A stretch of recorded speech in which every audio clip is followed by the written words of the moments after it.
始めようか。宴の時間だ。Halo guys, ini mau di sini dan kali ini gue bakalan bawain alur cerita dari Mupi Kimetsu no Yaiba Arc Infinity Castle Part 1. Dan alur cerita ini gue ambil dari manganya langsung. Dan tanpa perlu banyak basa-basi lagi, kita langsung aja ke alur ceritanya.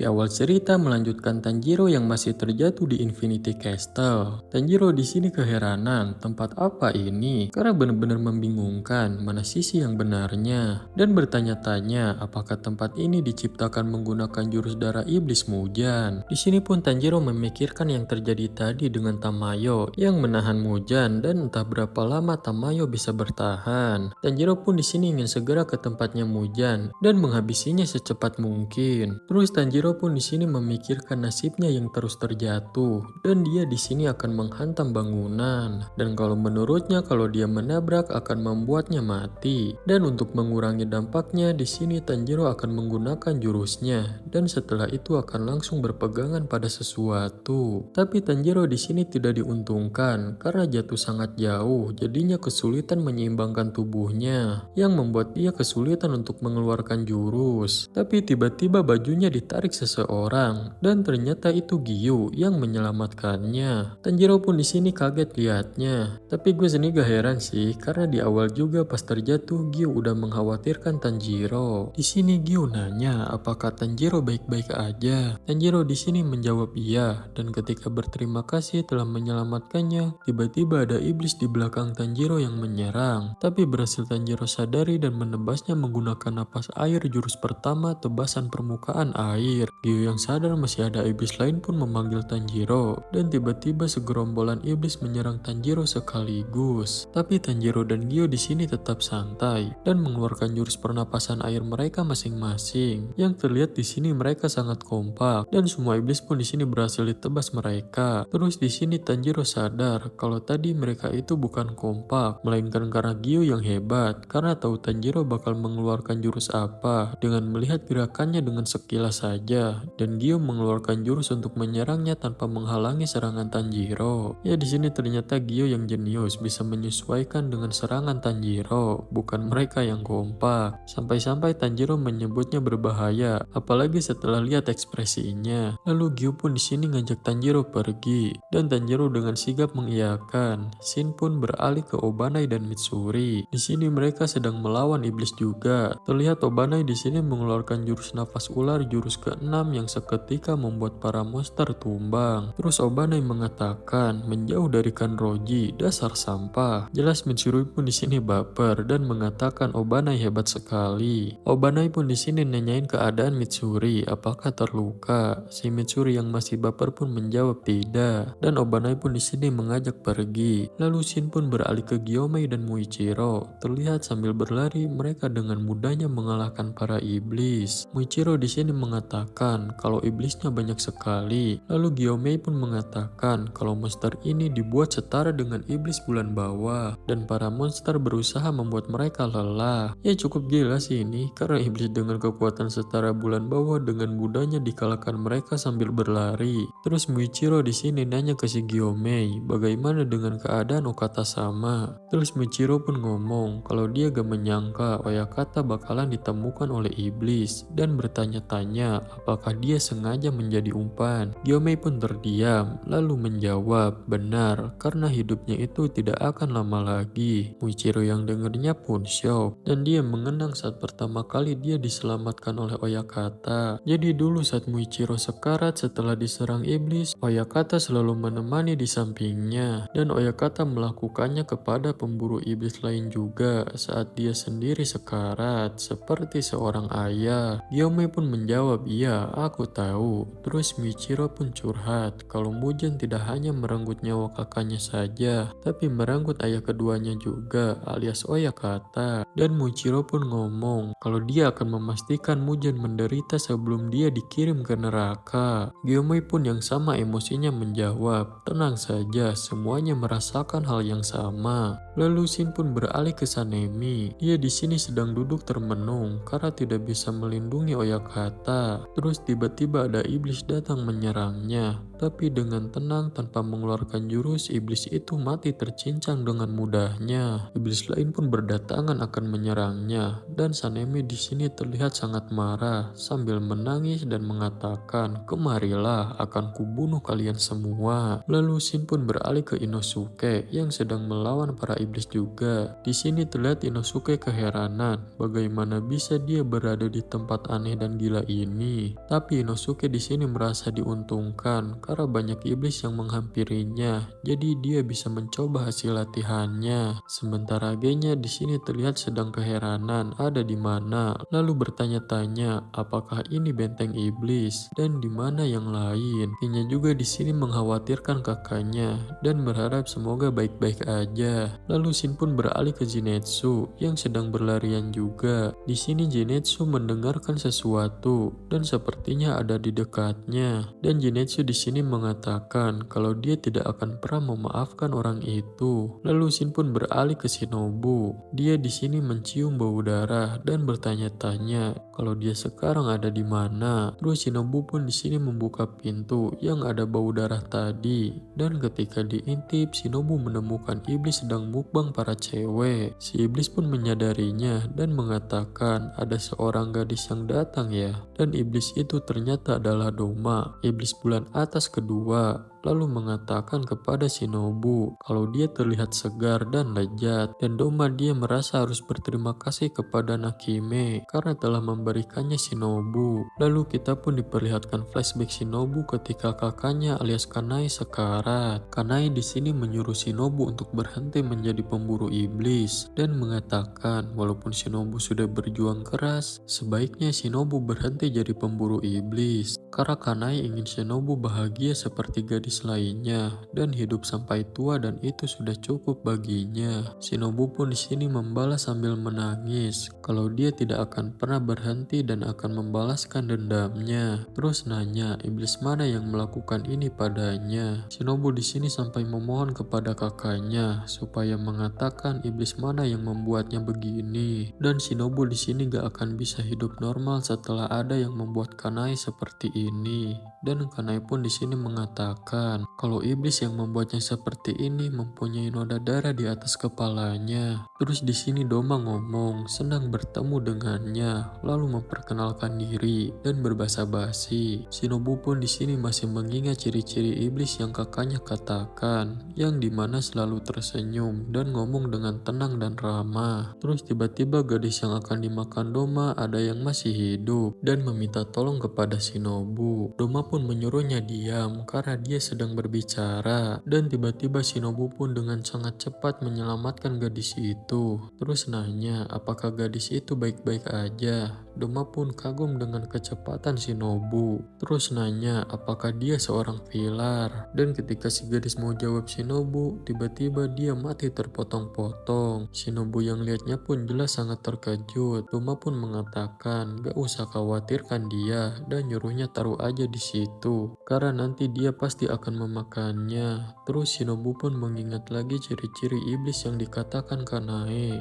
yang dimana memakai senjata sepasang kipas yang tajam. Lalu Doma pun di sini mengatakan kalau dia pendiri kelompok pemuja surga abadi dan tugasnya memastikan dia dan pemujanya bahagia. Jadinya dia bisa memakan pemujanya sampai tak tersisa. Lalu Shinobu pun sadar kalau Doma lah iblis yang membunuh kakaknya. Lalu Shinobu pun mengatakan apanya yang membuat semua orang bahagia. Gadis tadi aja berteriak meminta tolong. Doma pun menjawab, itulah kenapa dia menyelamatkannya lagi. Jadinya sekarang gadis itu tidak merasakan sakit dan menderita lagi. Jadi tidak ada yang perlu ditakutkan lagi. Terus ngomong lagi ke Shinobu, kalau semua orang takut akan kematian, jadinya dia memakannya. Dan sekarang mereka akan hidup dengannya selamanya. Terus ngomong lagi, kalau dia akan memastikan perasaan pemujanya untuk menerimanya, menyelamatkan mengingatkannya lalu membimbing mereka menuju pencerahan. Shinobu pun dengan emosi membalas kalau Doma benar-benar gak waras dan kepalanya sudah gak beres, yang membuat Shinobu muak. Doma pun terkejut kenapa Shinobu sangat kasar, padahal mereka baru aja ketemu.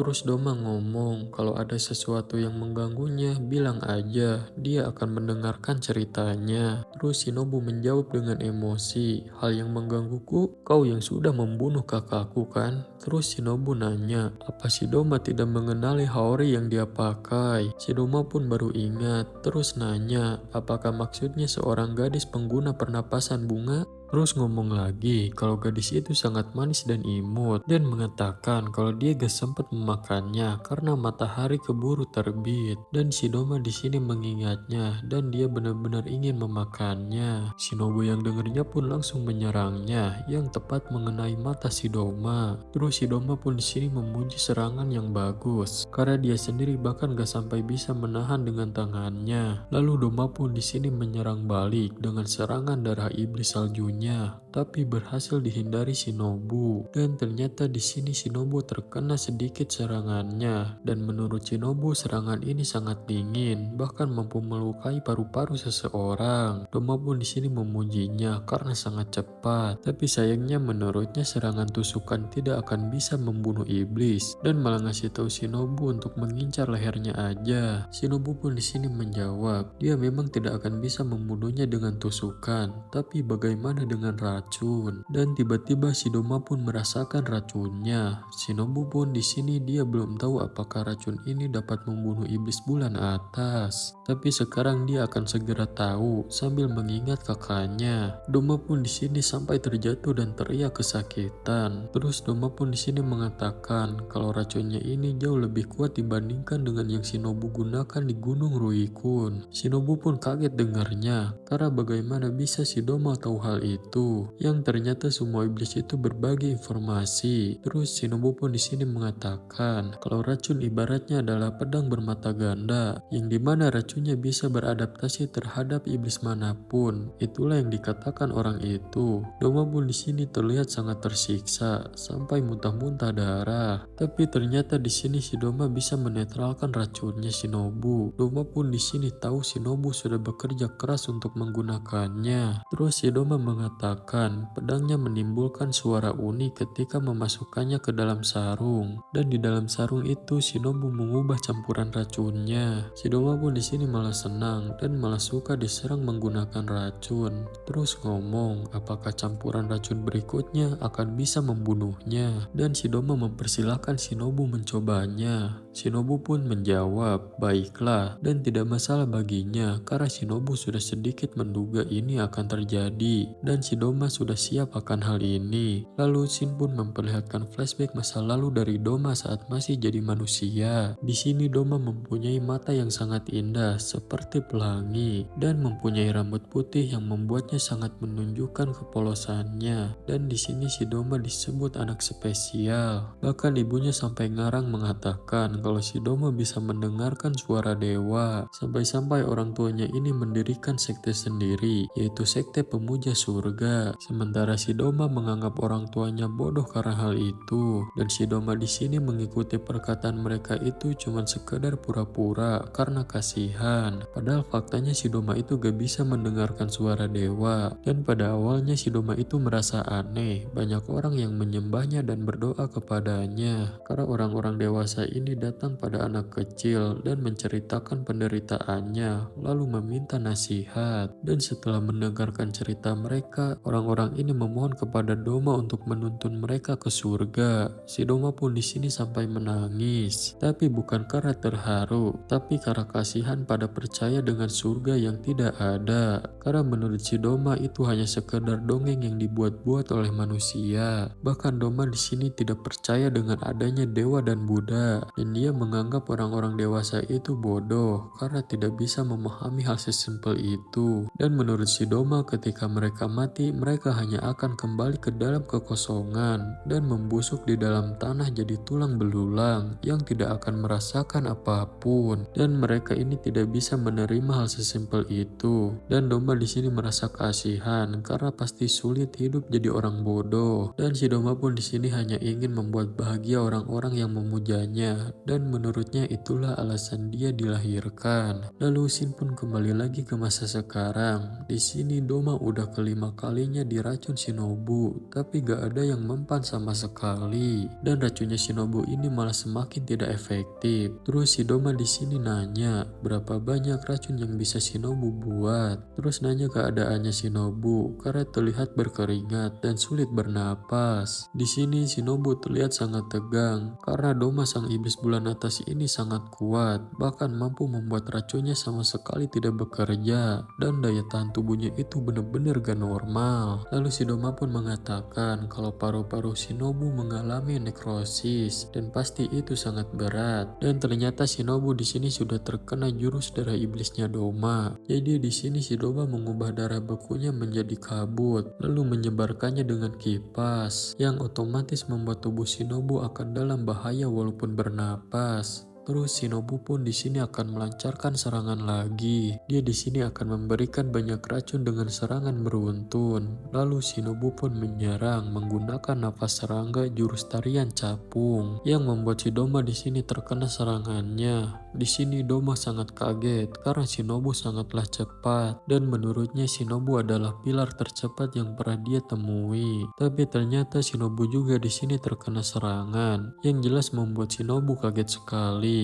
Terus si Doma pun ngomong, harusnya Shinobu memenggal kepalanya daripada meracunnya. Terus ngomong, mungkin aja Shinobu bisa mengalahkannya dengan kecepatannya saja. Lalu si Doma meledek, tapi itu belum tentu juga karena tubuhnya Shinobu yang kecil sekali. Shinobu pun yang dengernya kaget dan menyadari kenapa dia kecil dan tidak tumbuh tinggi, dan berandai-andai kalau saja tubuhnya lebih besar maka dia bisa memenggal kepala si Doma. Karena menurut Shinobu dengan tubuhnya yang besar akan memberi keuntungan. Kakak Shinobu pun di sini walaupun tinggi tapi dia kecil dan kurus. Sementara Gyome tubuhnya besar dan bagus yang membuat orang-orang lega ketika dia menyelamatkan orang lain. Di sini Shinobu tahu apa yang akan dikatakan Kanai ketika meninggal. Dia mengatakan kalau Shinobu akan kalah melawan si Doma. Ya begitulah kira-kira menurut tebakan Shinobu. Tapi pas mau bilang itu Kanai keburu meninggal. Terus tiba-tiba Kanai seolah-olah ada di depan Shinobu yang mengatakan bertahan dan jangan menangisi hal seperti ini. Dan Kanai pun di sini menyuruhnya berdiri. Terus Shinobu membalas, dia kehilangan banyak darah dan dia tidak bisa berdiri. Bahkan paru-parunya sudah hancur dan tidak bisa bernapas. Kanai menjawab, itu bukan alasan tidak bisa berdiri seorang pilar serangga Shinobu Kocho. Shinobu yang dengarnya pun kaget. Terus Kanai lanjut ngomong, kalau Shinobu sudah bertekad mengalahkan iblis itu, maka kalahkanlah. Dan jika sudah bertekad untuk menang, maka menangkanlah. Dan menangkanlah walaupun harus berkorban, karena Shinobu sudah berjanji padanya dan Kanao. Shinobu pun mengingat Kanao. Doma pun di sini menghampiri Shinobu dan meminta maaf sudah memberikannya serangan yang setengah-setengah. Jadinya membuat Shinobu menderita. Terus Kanai pun di sini mensupport terus Shinobu kalau dia akan bisa dan teruslah berusaha. Dan Shinobu pun di sini berdiri kembali. Si Doma yang lihatnya pun kaget Shinobu kenapa masih bisa berdiri dan mengatakan, apakah kau benar-benar manusia? Terus ngomong lagi, rata-rata organ vital Shinobu sudah hancur dan seharusnya Shinobu mati setelah kehabisan banyak darah. Terlihat keadaan Shinobu di sini sudah sangat parah, sementara si Doma masih meledeknya dan mengatakan akan memenggalnya dan menyuruhnya menyerah saja karena sudah gak bisa diselamatkan. Terus di sini Shinobu pun berencana mengincar lehernya dan memasukkan racun di lehernya si Doma. Dan Shinobu pun di sini mengeluarkan pernapasan serangga, jurus tarian lipan jikja kaki 100. Dan seketika Shinobu bergerak dengan cepat. Doma yang lihatnya pun sangat terkejut karena serangan ini benar-benar datang dari segala arah dan dengan gerakan yang berubah-ubah dan sangat kuat juga sampai-sampai membuat jembatannya hancur. Di sini Doma gak bisa memprediksi serangannya dan dengan cepat sudah berada di depan si Doma. Tapi si Doma tiba-tiba melancarkan serangan darah iblisnya. Tapi untungnya berhasil dihindari Shinobu. Lalu Shinobu menyerangnya dari bawah. Jelas si Doma kaget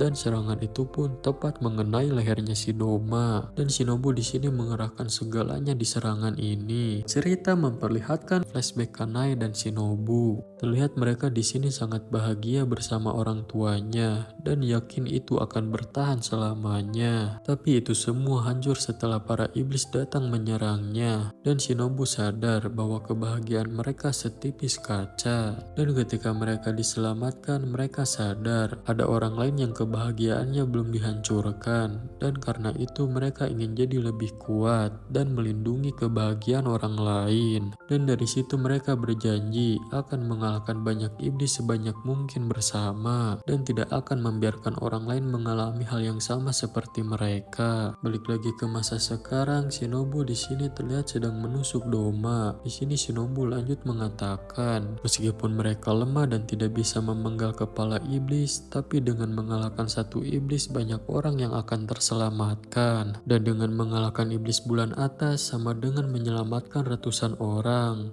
Terlihat Doma pun di sini sangat kesakitan. Shinobu lanjut ngomong, dan ini bukan soal bisa atau enggak, tapi ini hal yang harus Shinobu lakukan. Terus Shinobu di sini teringat Tanjiro yang mengatakan, apakah Shinobu marah? Shinobu mengatakan bahwa dia memang marah dan sejak dulu selalu marah karena orang tuanya dibunuh, kakaknya dibunuh dan semua penerusnya dibunuh kecuali Kanao. Dan hal ini sama juga terjadi terhadap para gadis yang di tempat tinggalnya. Dan jika orang tua mereka tidak dibunuh oleh iblis, mereka sekarang pasti akan hidup bahagia. Dan semua itu membuatnya benar-benar marah. Terus Doma pun di sini ngomong kalau racunnya tidak mempan kepadanya dan dia di sini meledek dengan mengatakan merasa jengkel. Shinobu pun di sini terjatuh lemah ke bawah setelah melancarkan serangan tadi. Lalu Doma tiba-tiba memeluknya dan menangis sambil memuji Shinobu menakjubkan karena telah berjuang keras. Dan si Doma di sini tersentuh karena tidak menyangka gadis lemah seperti Shinobu mampu berjuang sejauh ini. Dan Shinobu di sini sudah memburu banyak iblis meskipun Shinobu kurang berbakat dari kakaknya. Dan sebuah keajaiban, Shinobu belum mati. Dan meskipun Shinobu tahu semua usahanya sia-sia, Shinobu masih aja dengan bodohnya mencoba mengalahkannya. Dan kebodohan ini yang membuat manusia binasa, tapi sangat menakjubkan juga. Si Doma di sini lanjut ngoceh kalau Shinobu memang layak dimakan olehnya dan mengajak hidup bersamanya selamanya. Dan si Doma di sini nanya, kalau ada kata-kata terakhir yang ingin dikatakan Shinobu, bilang aja, maka dia akan mendengarkan. Shinobu pun mengatakan, pergilah ke neraka. Dan tiba-tiba ada seseorang datang yang ternyata itu Kanao. Kanao yang melihat gurunya kalah pun di sini jelas sangat kaget. Terus Shinobu pun di sini dihisap ke dalam tubuhnya si Doma. Jelas semakin membuat Kanao terkejut dan marah. Pedang Shinobu pun di sini sampai terjatuh. Kanao yang udah sangat emosi pun berteriak, lalu menyerang Doma menggunakan nafas bunga jurus keempat Hanagoromo merah tua. Tapi seketika Doma berhasil menghindar dan sudah berada di bawah. Kanao pun turun, lalu Doma mengatakan, hampir saja. Terlihat di sini Shinobu sudah semakin terhisap oleh tubuh Doma. Dan Doma mengatakan, jangan coba-coba menebasnya saat dia menghisap orang lain. Kanao yang dengarnya pun hanya terdiam, tapi semakin emosi terhadap Doma. Sementara si Doma di sini heran, kenapa Kanao tidak terpancing oleh ucapannya dan nanya apakah Kara Shinobu memberikan pesan dengan tangannya dan memberitahu Kanao soal kekuatannya atau semacamnya. Dan Doma pun di sini memuji, semuanya berlangsung dengan cepat, menakjubkan. Terus lanjut ngomong, Shinobu sudah berjuang keras walaupun semuanya sia-sia dan mengatakan kalau malam ini akan jadi malam yang indah karena akan terus mendapatkan mangsa yang enak. Kanao pun di sini keheranan, entah kenapa selalu merasa orang yang berharga bagi janjinya akan terus hidup, tapi ternyata itu hanya sekedar harapannya dan tidak bisa mewujudkan itu dengan pasti, dan bertanya-tanya kenapa orang-orang percaya akan hal itu. Lalu Shin pun beralih ke Zenitsu yang sudah menemukan seseorang yang dia maksud tadi. Di sini Zenitsu dengan serius menyuruh orang itu keluar karena hanya membuang waktu saja di sana. Orang ini pun membalas kalau Zenitsu gak boleh berbicara seperti itu kepada seniornya. Terlihat di sini tangannya yang sedang membuka pintu memiliki kuku yang panjang seperti iblis dan mengatakan Zenitsu terlihat sedikit lebih baik, dan ternyata sosok itu adalah iblis yang saat masih menjadi manusia merupakan seniornya Zenitsu yang bernama Kaigaku. Di sini Kaigaku mengatakan kalau seperti biasa Zenitsu masih aja terlihat buruk,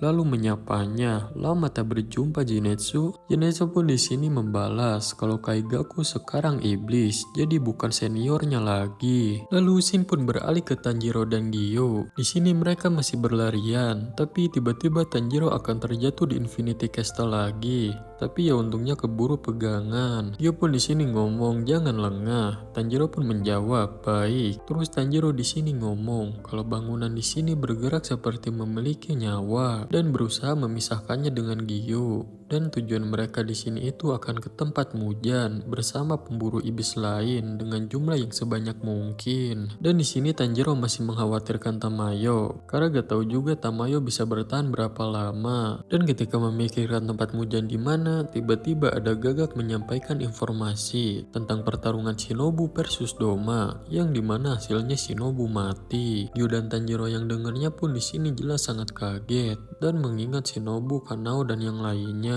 Wajah Tanjiro pun di sini terlihat kaget bercampur sedih. Tanjiro pun di sini nanya, kertas aneh apa yang ada di lehernya Gagak itu? Gyo pun ngomong kalau pesannya datang lebih cepat dari biasanya. Lalu Shin pun beralih ke anak-anaknya Oyakata. Di sini mereka berpartisipasi dalam penyampaian informasi menggunakan Gagak. Dan kertas aneh yang ada di leher Gagak itu merupakan cara mereka mengetahui informasi di Infinity Castle. Makanya di sini mereka tahu Shinobu gugur karena informasi dari Gagak. Dan terlihat mereka di sini sedang membahas Shinobu yang gugur dan membahas Sashira yang masih hidup. Di sini kakak tertuanya nanya, apakah Shinobu satu-satunya yang menghadapi iblis bulan atas? Dijawab oleh adiknya tidak. Terus nanya lagi, apakah Gagak-Gagak yang meminjam mata Yushiro sudah bertemu sebagian para pilar? Lalu dijawab adiknya satu lagi, belum. Ya mereka di sini benar-benar sangat serius mengumpulkan dan menyampaikan informasi. Dan kakak tertuanya ini bernama Kirya Ubuyashiki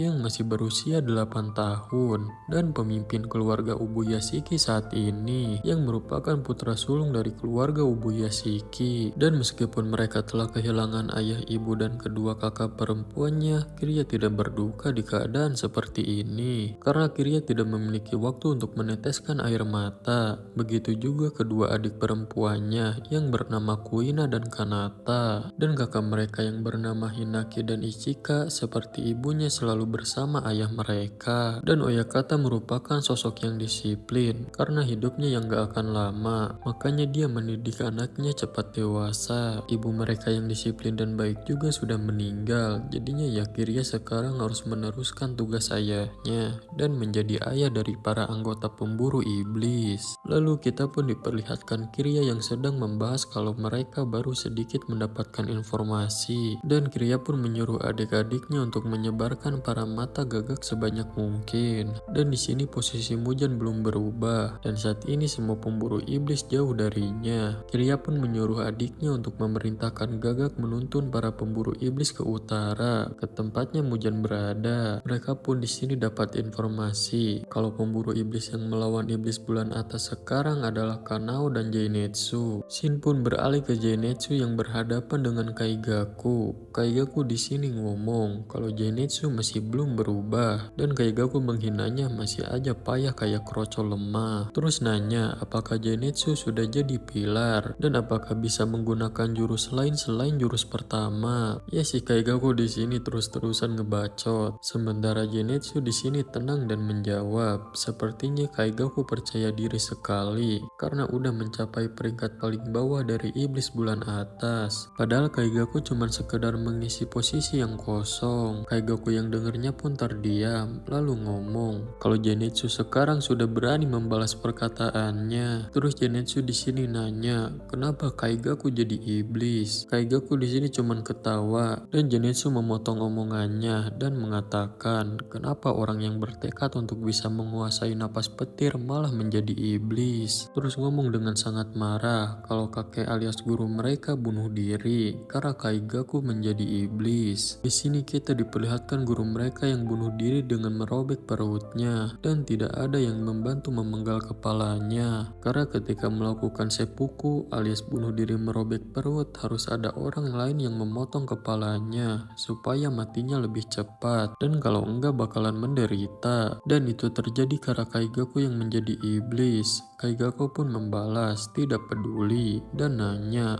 memangnya kenapa? Apa Zenitsu menyuruhnya bersedih dan menyesal dan mengatakan kalau dia itu tidak peduli pada orang yang tidak menghargainya, tapi dia akan selalu melayani orang yang menghargainya. Jadi Kaigaku gak peduli gurunya mati juga karena dia yang sudah berjuang keras tidak menjadikannya sebagai satu-satunya penerusnya dan malah bilang harus jadi penerus sang guru bersama Zenitsu yang Kaigaku anggap lemah seperti kroco. Dan walaupun gurunya mantan pilar, tapi dia gak peduli dengan gurunya itu yang udah tua dan pikun. Kaigaku pun tertawa sementara Zenitsu terlihat sangat marah. Terus Zenitsu ngomong kalau kakek bukanlah orang yang pikun. Terus ngomong dengan emosi, jika aku seorang kroco maka kau adalah sampah. Dan aku merasa kasihan kepada kakek karena memiliki penerus yang menyedihkan sepertimu. Walaupun aku hanya bisa menggunakan jurus pertama, kau hanya bisa menggunakan jurus lain kecuali jurus pertama. Kaigaku yang dijudge habis-habisan sama Zenitsu pun marah dan akan mengeluarkan jurus. Lalu mengatakan jangan sama aku denganmu, dan Kaigaku pun mengeluarkan napas petir jurus keempat petir panjang. Terlihat petir Kaigaku di sini berwarna hitam. Terus Zenitsu di sini bersiap-siap menyerang juga dan mereka pun saling adu serangan. Di sini Kaigaku sangat kaget setelah beradu serangan. Terus Zenitsu mengatakan terlalu lamban, dasar sampah. Dan Zenitsu ternyata dengan sangat cepat menebas lehernya Kaigaku. Di sini Kaigaku pun sampai kaget karena Zenitsu ternyata sudah sangat berbeda. Lalu kita pun diperlihatkan flashback dari Kaigaku saat bertemu Kokushibo. Kaigaku di sini berpikir kalau tunduk di depan yang lebih kuat bukanlah hal yang memalukan dan selama dia masih hidup pasti bisa melakukan sesuatu. Di sini pun diperlihatkan Kaigaku yang kalah melawan Kokushibo. Kaigaku di sini mengatakan selama dia masih belum mati maka dia belum kalah, dan walaupun dia harus rela menundukkan wajahnya, minum air genangan, bahkan dihukum, dia rela selagi dia masih hidup. Dan dia ingin menunjukkan ke semua orang bagaimana cara dia hidup hingga bisa sampai ke titik ini. Kokushibo pun di sini membalas, jadilah iblis kalau kau menginginkan kekuatan yang lebih besar. Dan kalau orang itu menerimanya alias Mujan, maka Kaigaku akan menjadi sekutu mereka. Terus ngomong lagi, kalau menjadi iblis kuat memang membutuhkan waktu. Mau sekuat apapun Kaigaku sebagai pendekar pedang, sementara Kokushibo sendiri hanya membutuhkan waktu 3 hari. Dan untuk mengubah pengguna jurus pernapasan menjadi iblis, Kokushibo harus memberikannya banyak darah. Tapi kadang ada kejadian langka yang dimana ada orang yang kebal terhadap darah iblis, dan orang seperti itu benar-benar ada. Terus Kokushibo di sini nanya, bagaimana dengan Kaigaku? Terus ngomong, bersyukurlah atas darah itu, dan jangan sampai Kaigaku membuangnya dengan sia-sia. Dan kalau Kaigaku melakukan itu, maka Kokushibo akan memenggal kepalanya dengan cara yang menyakitkan. Kaigaku pun di sini akan meminum darah itu dengan dia yang sangat ketakutan dan tubuhnya itu seolah-olah berteriak dan menangis. Balik lagi ke pertarungan, di sini Kaigaku ngomong, jika dibandingkan dengan kekuatannya, kekuatan Zenitsu sama sekali tidak ada apa-apanya. Dan walaupun Zenitsu lebih kuat, Zenitsu tidak akan bisa menandingi iblis bulan atas. Ya ternyata masih belum sadar juga si Kaigaku ini. Dia masih aja menganggap Zenitsu sama seperti yang dulu, yang kayak kroco dan suka merengek seperti bayi. Dan menurutnya Zenitsu itu gak punya harga diri dan nyali. Dan dia sangat kesal ketika gurunya malah nyuruh dia menjadi penerus gurunya bersama Zenitsu. Lalu dengan emosi Kaigaku akan menyerang dan mengatakan kalau Zenitsu pantas mati seperti gurunya. Dan Kaigaku pun di sini menyerang menggunakan napas petir jurus kedua bola petir. Dan jurus ini membuat 5 serangan dalam satu tebasan aja.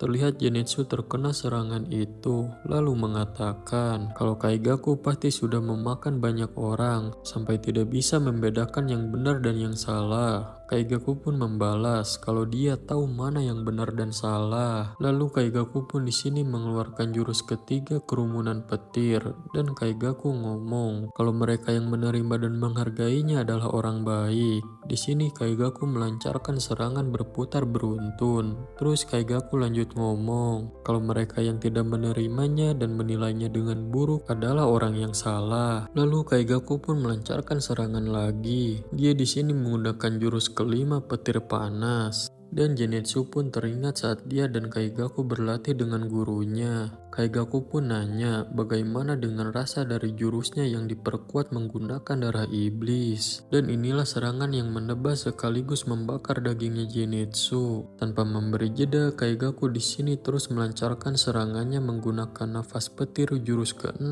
hujan petir. Kaigaku pun ngomong, semakin Zenitsu terus menerima serangannya, maka tubuh Zenitsu akan hancur. Dan Kaigaku di sini nyuruh Zenitsu merasakan dan mengingat kekuatannya baik-baik.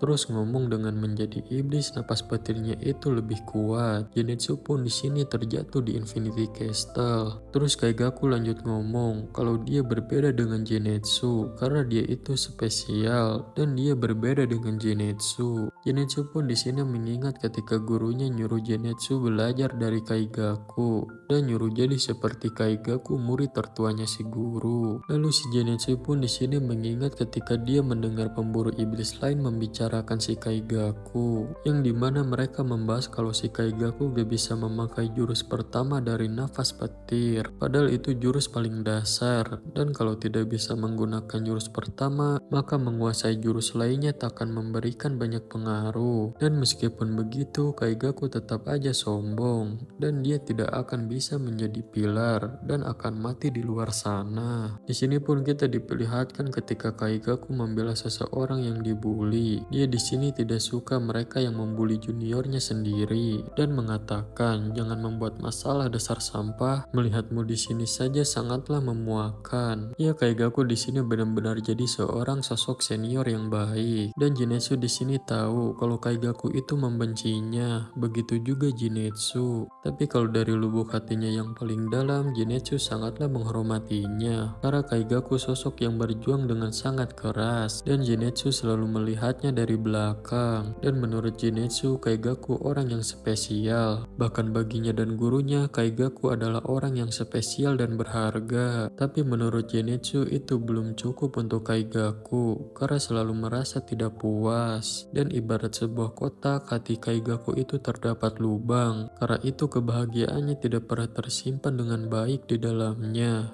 Dan jika Kaigaku tidak menyadarinya dan tidak menutup lubang itu, maka Kaigaku tidak akan pernah merasa puas. Terus Zenitsu meminta maaf kepada gurunya karena harus berpisah di sini. Zenitsu pun di sini mendarat. Lalu Kaigaku bertanya-tanya apakah Zenitsu masih punya sisa kekuatan. Terus Zenitsu di sini meminta maaf kepada Kaigaku, lalu mengeluarkan napas petir jurus ke-7 Dewa Petir yang membara. Dan seketika leher Kaigaku terpenggal.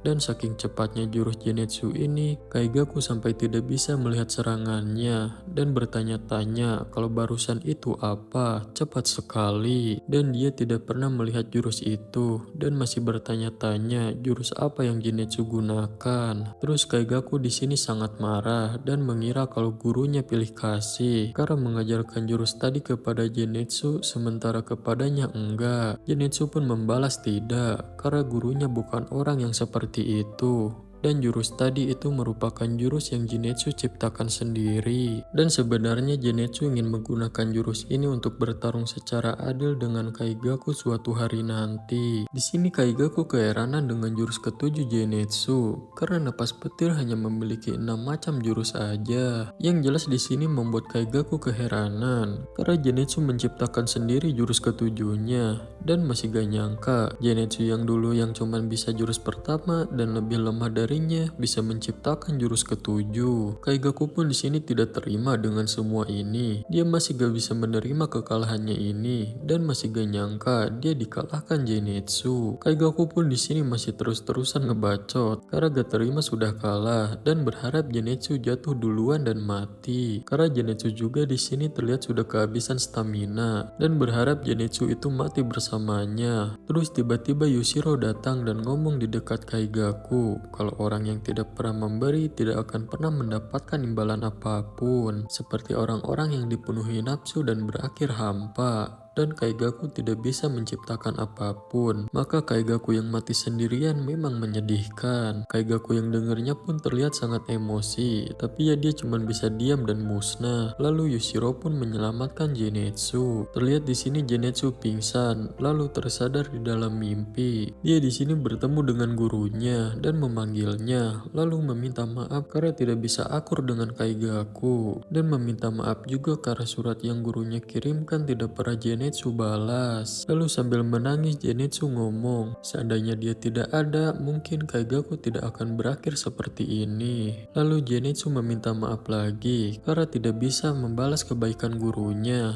Dan Zenitsu hanya ingin menjadi pilar saat gurunya masih hidup. Dan Zenitsu pun meminta maaf. Terus sambil berjalan menghampiri gurunya, Zenitsu ngomong lagi apa gurunya membencinya sekarang dan meminta gurunya untuk menjawab. Dan ketika berjalan menghampiri gurunya, kaki Zenitsu dijerat tanaman yang membuat langkahnya terhenti. Terus tiba-tiba gurunya memanggilnya dan sambil menangis mengatakan kalau Zenitsu adalah murid kebanggaannya. Zenitsu yang dengernya pun menangis juga. Terus Zenitsu pun tersadar di sini dia sudah dikelilingi para pemburu iblis lain yang sedang menjaganya. Sementara Yushiro sedang mengobati Zenitsu. Pemburu iblis ini pun menanyakan keadaannya, apakah Zenitsu baik-baik aja. Murata yang mengenal Zenitsu meminta Yushiro menyelamatkannya.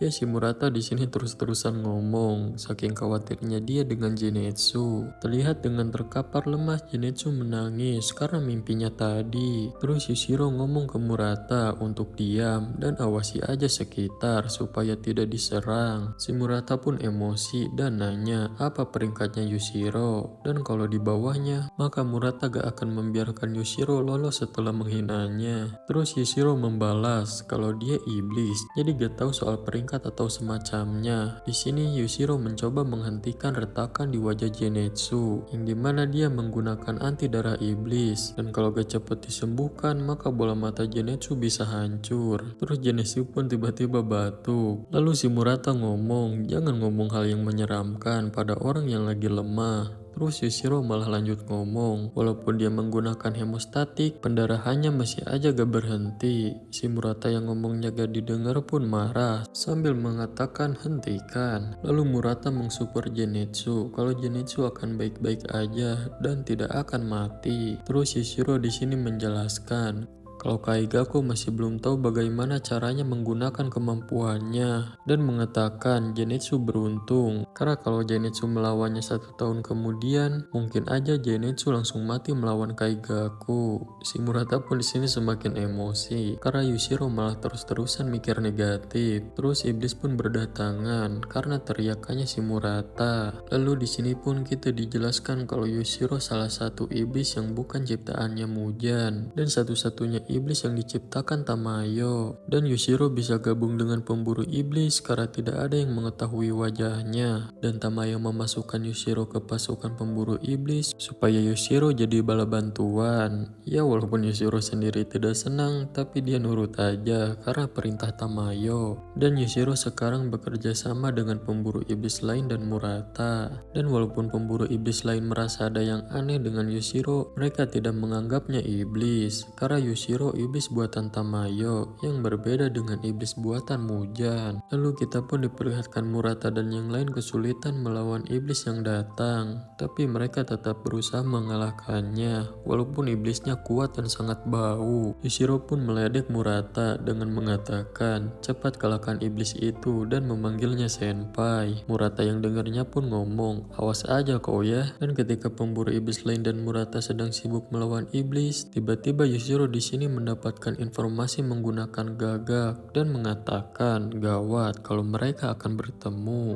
Lalu Shin pun beralih ke Tanjiro dan Gyu yang masih berlarian. Di sini Tanjiro khawatir karena mereka sama sekali belum bertemu dengan iblis bulan atas dan apakah mereka masih jauh dari Mujan, dan mengkhawatirkan apakah yang lain baik-baik aja. Dan Tanjiro pun mengingat Shinobu lalu mengatakan kalau mereka pasti akan menang. Lalu tiba-tiba ada yang memukul dinding dengan sangat keras sampai-sampai membuat Gyu dan Tanjiro sangat kaget. Gyu di sini keheranan, getaran apa ini? Tanjiro pun ngomong ke Gyu untuk berhenti dan tetap tenang. Tanjiro di sini khawatir apakah masih ada yang bertarung dan apa ada yang mati lagi. Tapi Tanjiro sadar bukan itu dan menyadari ada yang semakin mendekat. Lalu Tanjiro di sini mengenal baunya sosok ini. Lalu dari atas terlihat ada retakan. Gyu pun menyuruh Tanjiro mundur dan tiba-tiba Akaja sang iblis bulan atas peringkat 3 muncul. Tanjiro pun jelas kaget. Lalu Akaja ngomong, "Lama tidak berjumpa." Lalu ngomong kalau dia kaget karena Tanjiro masih hidup meskipun Tanjiro lemah. Lalu Akaja pun menyerang Tanjiro. Begitu juga Tanjiro dengan emosi menyerangnya juga. Lalu Shin pun beralih ke Tamayo. Di sini terlihat Tamayo sedang diserap oleh gumpalan daging ini. Ya, dan ternyata di dalam daging ini terdapat Mujan yang sedang mencoba menghilangkan obat yang membuat Mujan jadi manusia. Di sini Tamayo terhisap dan berharap ada seseorang yang menolongnya. Dengan terus berharap diselamatkan, Tamayo pun terus terhisap ke dalam gumpalan daging ini. Lalu Shin pun beralih ke keluarga Ubuyashiki. Terlihat Kanata dan Kuina sedang mengumpulkan informasi sambil menangis karena teringat ayah, ibu, dan kakaknya yang meninggal. Lalu Kirya pun ngomong, "Jangan menangis dan jangan berhenti gerakan tangan untuk mengumpulkan informasi." Dan Kirya pun di sini yakin mereka tidak akan kalah. Adiknya yang masih mengeluarkan air mata pun menjawab, "Baik." Lalu kita pun diperlihatkan Tengen dan Shinjuro. Terlihat mereka sedang berjaga untuk melindungi keluarga Ubuyashiki. Terus Tengen ngomong kalau Kirya benar-benar hebat karena tetap memerintah para pemburu iblis meskipun dia masih terguncang atas kematian ayahnya. Dan Kirya membuat perintahnya sendiri didengar. Terus ngomong, "Bukankah begitu Rengoku-san?" Shinjiro pun menjawab benar. Dan walaupun usia mereka masih sangat dini, tapi membuatnya sangat bersemangat. Dan seperti Kyojuro, dia akan mengorbankan nyawanya untuk melindungi mereka, sehingga dia tidak akan mempermalukan nama keluarga Rengoku. Lalu Shin pun beralih ke Nezuko dan Sakonji. Di sini Sakonji sedang merawat dan menjaga Nezuko, dan terlihat Nezuko yang tertidur sangat kesakitan. Dan Sakonji di sini ngomong kalau dia melakukan seperti yang diperintahkan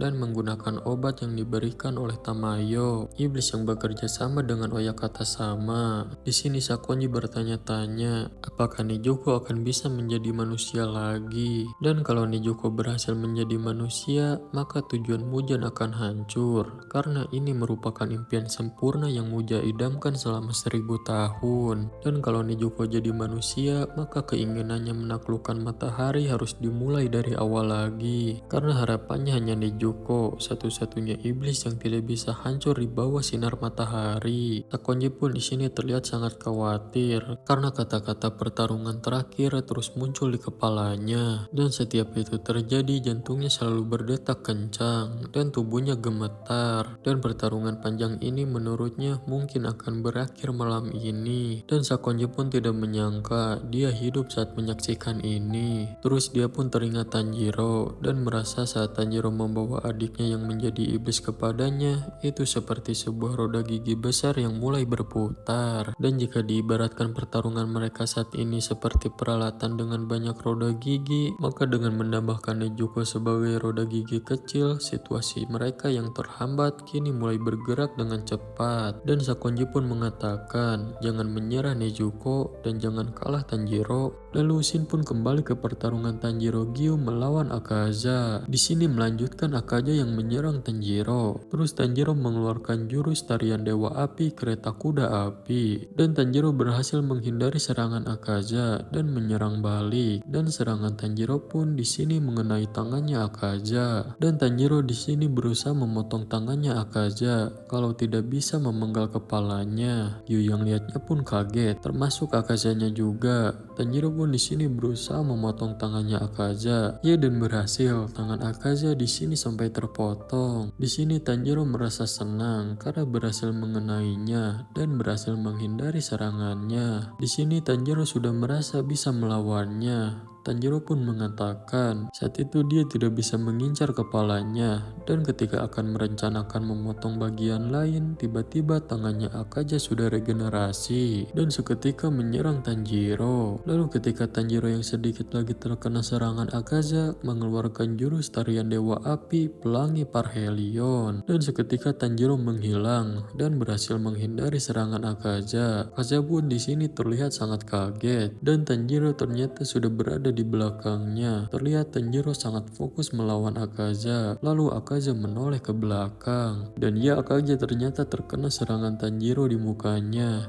Gyu yang lihatnya pun kaget karena jurus Tanjiro sudah banyak berkembang. Akaza pun di sini terlihat terdiam. Sementara Tanjiro masih fokus memperhatikan Akaza. Lalu Gyu mengatakan kalau tidak aneh jika dikatakan kekuatan Tanjiro sudah setara dengan seorang pilar. Karena Tanjiro sekarang bisa memberikan luka yang besar padahal lawannya itu iblis bulan atas. Lalu Gyu pun mengingat kembali pertemuan pertamanya dengan Tanjiro, yang dimana saat itu Tanjiro putus asa menundukkan kepalanya dan melakukan satu-satunya hal yang Tanjiro bisa saat itu, yaitu menangis dan memohon kepada Gyu untuk jangan membunuh adiknya. Tapi sekarang Tanjiro bisa bertarung agar nyawa dan kehormatannya tidak direnggut orang lain. Terus Akaza di sini ingat dengan perkataan Kyojuro yang mengatakan Tanjiro tidak lemah dan jangan menghinanya. Dan sekarang Akaza setuju dengan ucapan Kyojuro itu dan Akaza pun mengatakan Tanjiro tidak lemah dan dia menghormati Tanjiro sekarang. Lalu Akaza mengeluarkan jurus darah iblisnya dan mengatakan, baiklah kita mulai waktunya berpesta. Lalu tiba-tiba Gyu pun menyerang menggunakan napas air ketiga tarian arus air. Yang terlihat di sini Gyu bergerak bagaikan arus air yang dahsyat. Akaza pun di sini terlihat sangat senang karena mengetahui Gyu pilar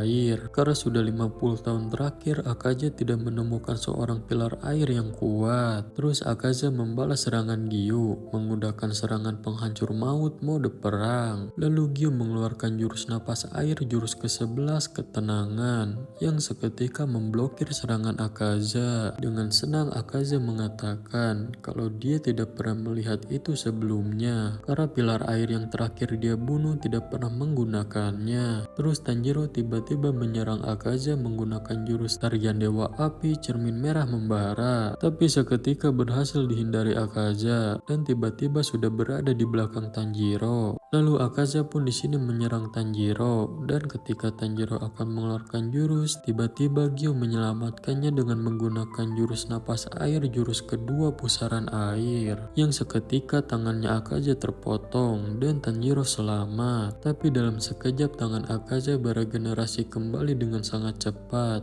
Gyu pun yang lihatnya kaget dan ketika mereka berhadapan, Tanjiro memanfaatkan keadaan dengan menyerang kaki Akaza dari belakang dan ketika akan mengeluarkan jurus Akaza menyadarinya lalu melancarkan serangan penghancur maut mode tendangan ujung kepala yang seketika membuat Tanjiro terhempas. Tapi di sini berhasil ditangis menggunakan pedang dan tiba-tiba Tanjiro berdarah. Lalu Tanjiro di sini diselamatkan Gyu. Tanjiro yang berdarah pun kaget karena Tanjiro hanya tersentuh sedikit tapi bisa melukainya. Akaza pun memuji Gyu kalau ini baru namanya ilmu berpedang yang terasa hebat. Terus nanya siapa nama Gyu karena Akaza di sini ingin mengingatnya. Gyu pun membalas kalau dia tidak memberitahu namanya pada iblis karena gak baik menyebarkan nama sembarangan. lalu mengatakan kalau Gyu tidak suka bicara dan menyuruh Akaza berhenti berbicara padanya. Akaza pun membalas, baiklah, jadi kau tidak suka berbicara,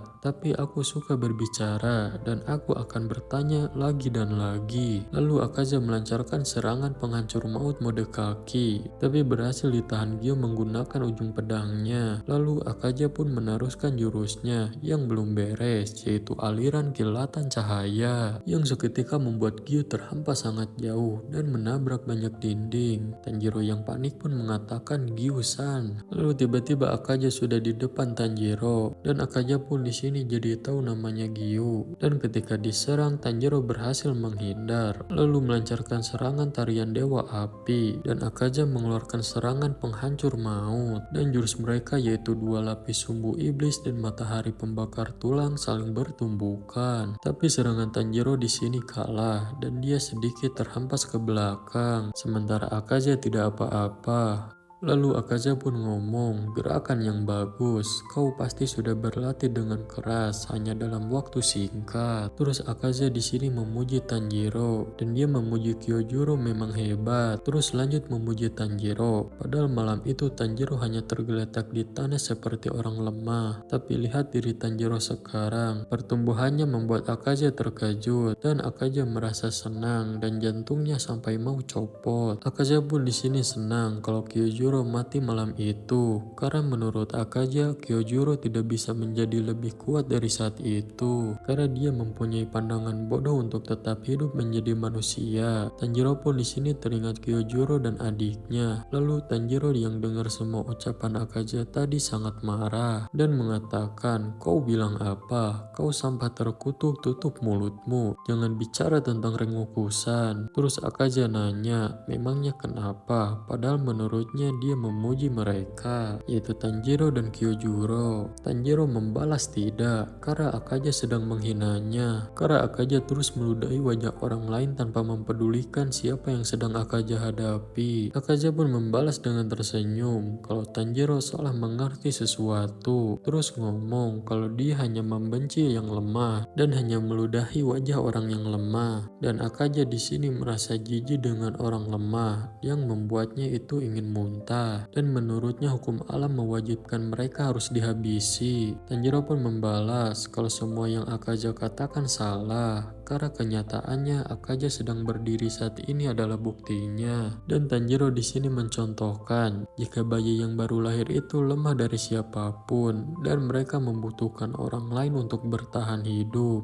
Dan Akaza juga sama, walaupun dia tidak ingat, tapi ketika Akaza bayi seseorang melindungi dan merawatnya. Dan itulah kenapa Akaza masih hidup sekarang. Dan seharusnya yang kuat melindungi yang lemah. Dengan begitu yang lemah akan menjadi kuat. Dan kemudian mereka akan melindungi yang lebih lemah. Dan itulah hukum alam yang benar menurut Tanjiro. Akaza pun di sini hanya terdiam. Terus Tanjiro lanjut ngomong kalau cara berpikir Akaza tidak bisa dimaafkan. Dan Tanjiro tidak akan membiarkan Akaza bertindak sesukanya lagi. Akaza yang dengarnya pun sangat emosi. Di sini Akaza mengatakan yang intinya kalau Akaza sangat kesal dengan Tanjiro. Dia di sini merasa salah memahami sesuatu karena awalnya dia merasa tidak akan senang dengan Tanjiro karena lemah. Tapi saat ini tetap aja Akaza merasa tidak senang walaupun Tanjiro bertambah kuat. Dan sekarang semua tentang Tanjiro benar-benar membuat Akaza tidak senang. Terus tiba-tiba ada seseorang yang menepuk bahunya dan mengatakan kalau pada awalnya semua orang seperti bayi dalam melakukan sesuatu dan mereka mendapatkan bantuan dari orang-orang di sekitar mereka dan mengingatnya. Lalu sosok ini pun mengatakan kepada Akaza jangan bandingkan dirinya dengan orang lain dan lawannya yang akan selalu Akaza hadapi adalah dirinya sendiri dan yang terpenting adalah menjadi lebih kuat dari dirinya kemarin. Dan Akaza akan menjadi hebat kalau tetap berusaha selama 10 atau 20 tahun ke depan. Dan selanjutnya Akaza akan menolong banyak orang. Lalu ketika Akaza ingin memukul orang itu, tiba-tiba orang itu hilang. Akaza sendiri di sini keheranan, apalagi Tanjiro. Karena Tanjiro yang lihatnya Akaza cuma memukul ke tempat yang kosong. Lalu Akaja pun menoleh ke Tanjiro dan mengatakan kalau Tanjiro sangat menyebalkan. Lalu Akaja menyerang Tanjiro menggunakan serangan penghancur maut mode penghancur 1000 sambaran pohon Dedalu, yang dimana serangan ini sangat kuat dan untungnya berhasil Tanjiro hindari. Tanjiro pun di sini kaget karena serangan Akaja sangatlah cepat, dan ketika sedang memikirkan serangan Akaja tadi, tiba-tiba Akaja udah di depan Tanjiro dan Akaja menyerang dari bawah ke atas menggunakan serangan penghancur maut mode tendangan lingkaran ribuan planet terbang yang seketika membuat Tanjiro terhempas ke atas dan berdarah. Terus saat Akaja menyerang kembali, berhasil Tanjiro hindari. Lalu Tanjiro di sini mengatakan walaupun dia bisa menebak pergerakan dan menangkis serangan Akaja, tapi Akaja terlalu kuat sampai-sampai Tanjiro tidak bisa menghindar tanpa terluka karena serangan Akaja menembus celah gerakannya yang seakurat kompas, dan serangannya selalu mengincar titik vitalnya dan seperti sedang ditarik magnet. Tanjiro pun di sini sampai kepikiran bagaimana caranya dan kenapa serangannya bisa begitu. Tanjiro pun di sini sampai berpikir dan mengingat serangan dan pergerakan Akaja, kenapa itu bisa terjadi. Lalu Akaja pun di sini menyerang menggunakan kakinya, tapi berhasil dihindari Tanjiro. Lalu Tanjiro membalas menggunakan jurus tarian api tebasan kabut api. Akaja pun berusaha menghindar, tapi tetap aja serangan itu mengenai lehernya. Akaja pun mengatakan jurus yang menghibur, dan pedang Tanjiro di sini masih menjangkau Akaja setelah menghindarinya. Terus Akaja nanya bagaimana Tanjiro mengayunkan pedangnya, karena ujung pedang Tanjiro gemetar seperti ada kabut di sekelilingnya, dan itu membuat Akaja penasaran. Mereka pun di sini beradu serangan. Lalu Shin pun beralih memperlihatkan adik Kyojuro. Di sini dia berdoa sambil mengatakan kepada kakaknya kalau pertarungan besar telah dimulai dan ayah mereka pergi ke tempat Oyakata, dan dia berdoa agar ayah dan Tanjiro terlindungi. Dan ternyata di sini adik Kyojuro mengirimkan surat untuk Tanjiro dan bertanya-tanya apakah sudah sampai. Dan menurutnya walaupun gak penting, tapi isi surat itu tercatat dalam catatan generasi pilar api terdahulu, dan menurutnya mungkin itu bisa berguna untuk Tanjiro. Dan isi surat itu berisi catatan percakapan antara pilar api terdahulu dengan pengguna napas matahari pada masa itu. Dan dalam surat itu adik Kyojuro menjelaskan tentang bagaimana seorang pengguna napas matahari yang merupakan pengguna napas pertama yang bertarung melawan Mujan pada masa itu. Dan ketika leluhur pengguna napas api mendengar cerita itu, dia sampai kehilangan kepercayaan dirinya. Tapi adik Kyojuro sangat yakin kalau Tanjiro tidak akan kalah dan percaya Tanjiro akan membuka jalan menuju masa depan untuk mereka. Terus adik Kyojuro mengatakan, "Aku benar kan kakak?" Lalu Shin pun kembali lagi ke pertarungan Tanjiro melawan Akaza. Di sini mereka masih saling beradu serangan, dan ternyata surat dari Senjuro belum sampai ke Tanjiro. Padahal gagak pengirim pesannya sudah sampai, tapi si gagak gak bisa menghampiri Tanjiro yang sedang bertarung sengit. Dan surat itu sampai saat pertarungan itu sedang terjadi, dan saat ini Tanjiro harus mengalahkan Akaza terlebih dahulu untuk membaca surat itu. Lanjut ke pertarungan, di sini Tanjiro akan membalas serangan Akaza menggunakan tarian dewa apinya. Tapi ketika melancarkan serangan Tanjiro berhasil ditahan Akaza menggunakan 2 tepukan tangannya. Tanjiro pun merasa panik karena takut Akaza menghancurkan pedangnya. Lalu Tanjiro pun mengambil ancang-ancang lalu menyerang Akaza menggunakan kepalanya sampai berdarah. Akaza pun di sini memuji benturan kepala yang bagus, dan di sini Akaza masih menahan pedangnya Tanjiro. Sementara Tanjiro semakin panik dan berusaha melepaskan pedangnya dari Akaza. Lalu Tanjiro pun menendang kepala Akaza, tapi tetap aja Akaza tidak melepaskan pedangnya. Lalu tiba-tiba tangan Akaza terpotong dan pedang Tanjiro pun terlepas. Ya, dan ternyata serangan itu dari Gyu. Tanjiro yang lihat Gyu sudah kembali pun terlihat sangat senang. Terus Gyu mengatakan kalau sekarang dia marah karena ada rasa sakit yang membakar di punggungnya. Lalu mengatakan kepada Akaza dengan emosi, "Kerja bagus karena sudah melemparnya sangat jauh." Terus Gyu pun ngomong lagi kalau Gyu tidak ingin mengeluarkan kekuatan terbaiknya kalau lawannya hanya menganggap pertarungannya itu sebagai kesenangan aja. Tapi saat ini Gyu untuk pertama kalinya setelah sekian lama tidak bertemu dengan musuh yang lebih kuat darinya. Dan Gyu langsung sadar kalau inderanya terasa dan terlatih dengan baik. Bahkan inderanya yang tersegel pun terbangun dan terseret ke tempat musuh yang kuat yang dia hadapi. Yang dimana situasi yang disebut pertarungan hidup dan mati. Yang dimana merupakan saat sejauh mana seseorang dapat mengeluarkan kekuatan aslinya. Dan Gyu sekarang pun paham akan hal itu. Tanjiro yang lihatnya pun kaget, lalu mengatakan, Gyu-san. Dan ternyata kenapa Gyu merasakan hal itu? Ternyata kekuatan Gyu telah bangkit sepenuhnya, yang sudah mengeluarkan Demon Slayer Mark. Lalu Gyu pun menyerang Akaza, tapi berhasil Akaza hindari. Terus Akaza membalas, tapi berhasil dihindari juga. Lalu dari bawah Gyu menyerang, dan leher Akaza terkena serangan, tapi tidak terpotong sepenuhnya. Akaza pun menghindar ke belakang. Lalu Akaza pun kaget karena Demon Slayer Mark Gyu bangkit dan Gyu semakin cepat. Tanjiro yang lihatnya juga sama kagetnya. Gyu dan Akaza pun berhadapan lagi dan Gyu menyerang menggunakan napas air jurus keempat tebasan gelombang. Yang dimana serangan itu mengenai tangan Akaza dan Gyu juga terkena serangan. Tanjiro pun kaget lihat kecepatan mereka karena sangat cepat dan Tanjiro pun kaget kalau Akaza bisa menandingi peningkatan kecepatan Gyu dalam sekejap. Dan menurut Tanjiro jika pertarungan ini terus berlanjut maka mereka akan kalah karena stamina manusia itu terbatas, tidak seperti iblis yang unlimited. Dan tujuan akhir mereka juga adalah mengalahkan Mujan dan mereka tidak bisa menghabiskan waktu semalaman untuk mengalahkan Akaza dan mereka harus bergegas atau enggak Tamayo akan dalam bahaya. Tanjiro pun berusaha mendorong dirinya sendiri supaya cepat mengalahkan Akaza sekarang atau enggak semua orang akan mati dan dalam bahaya.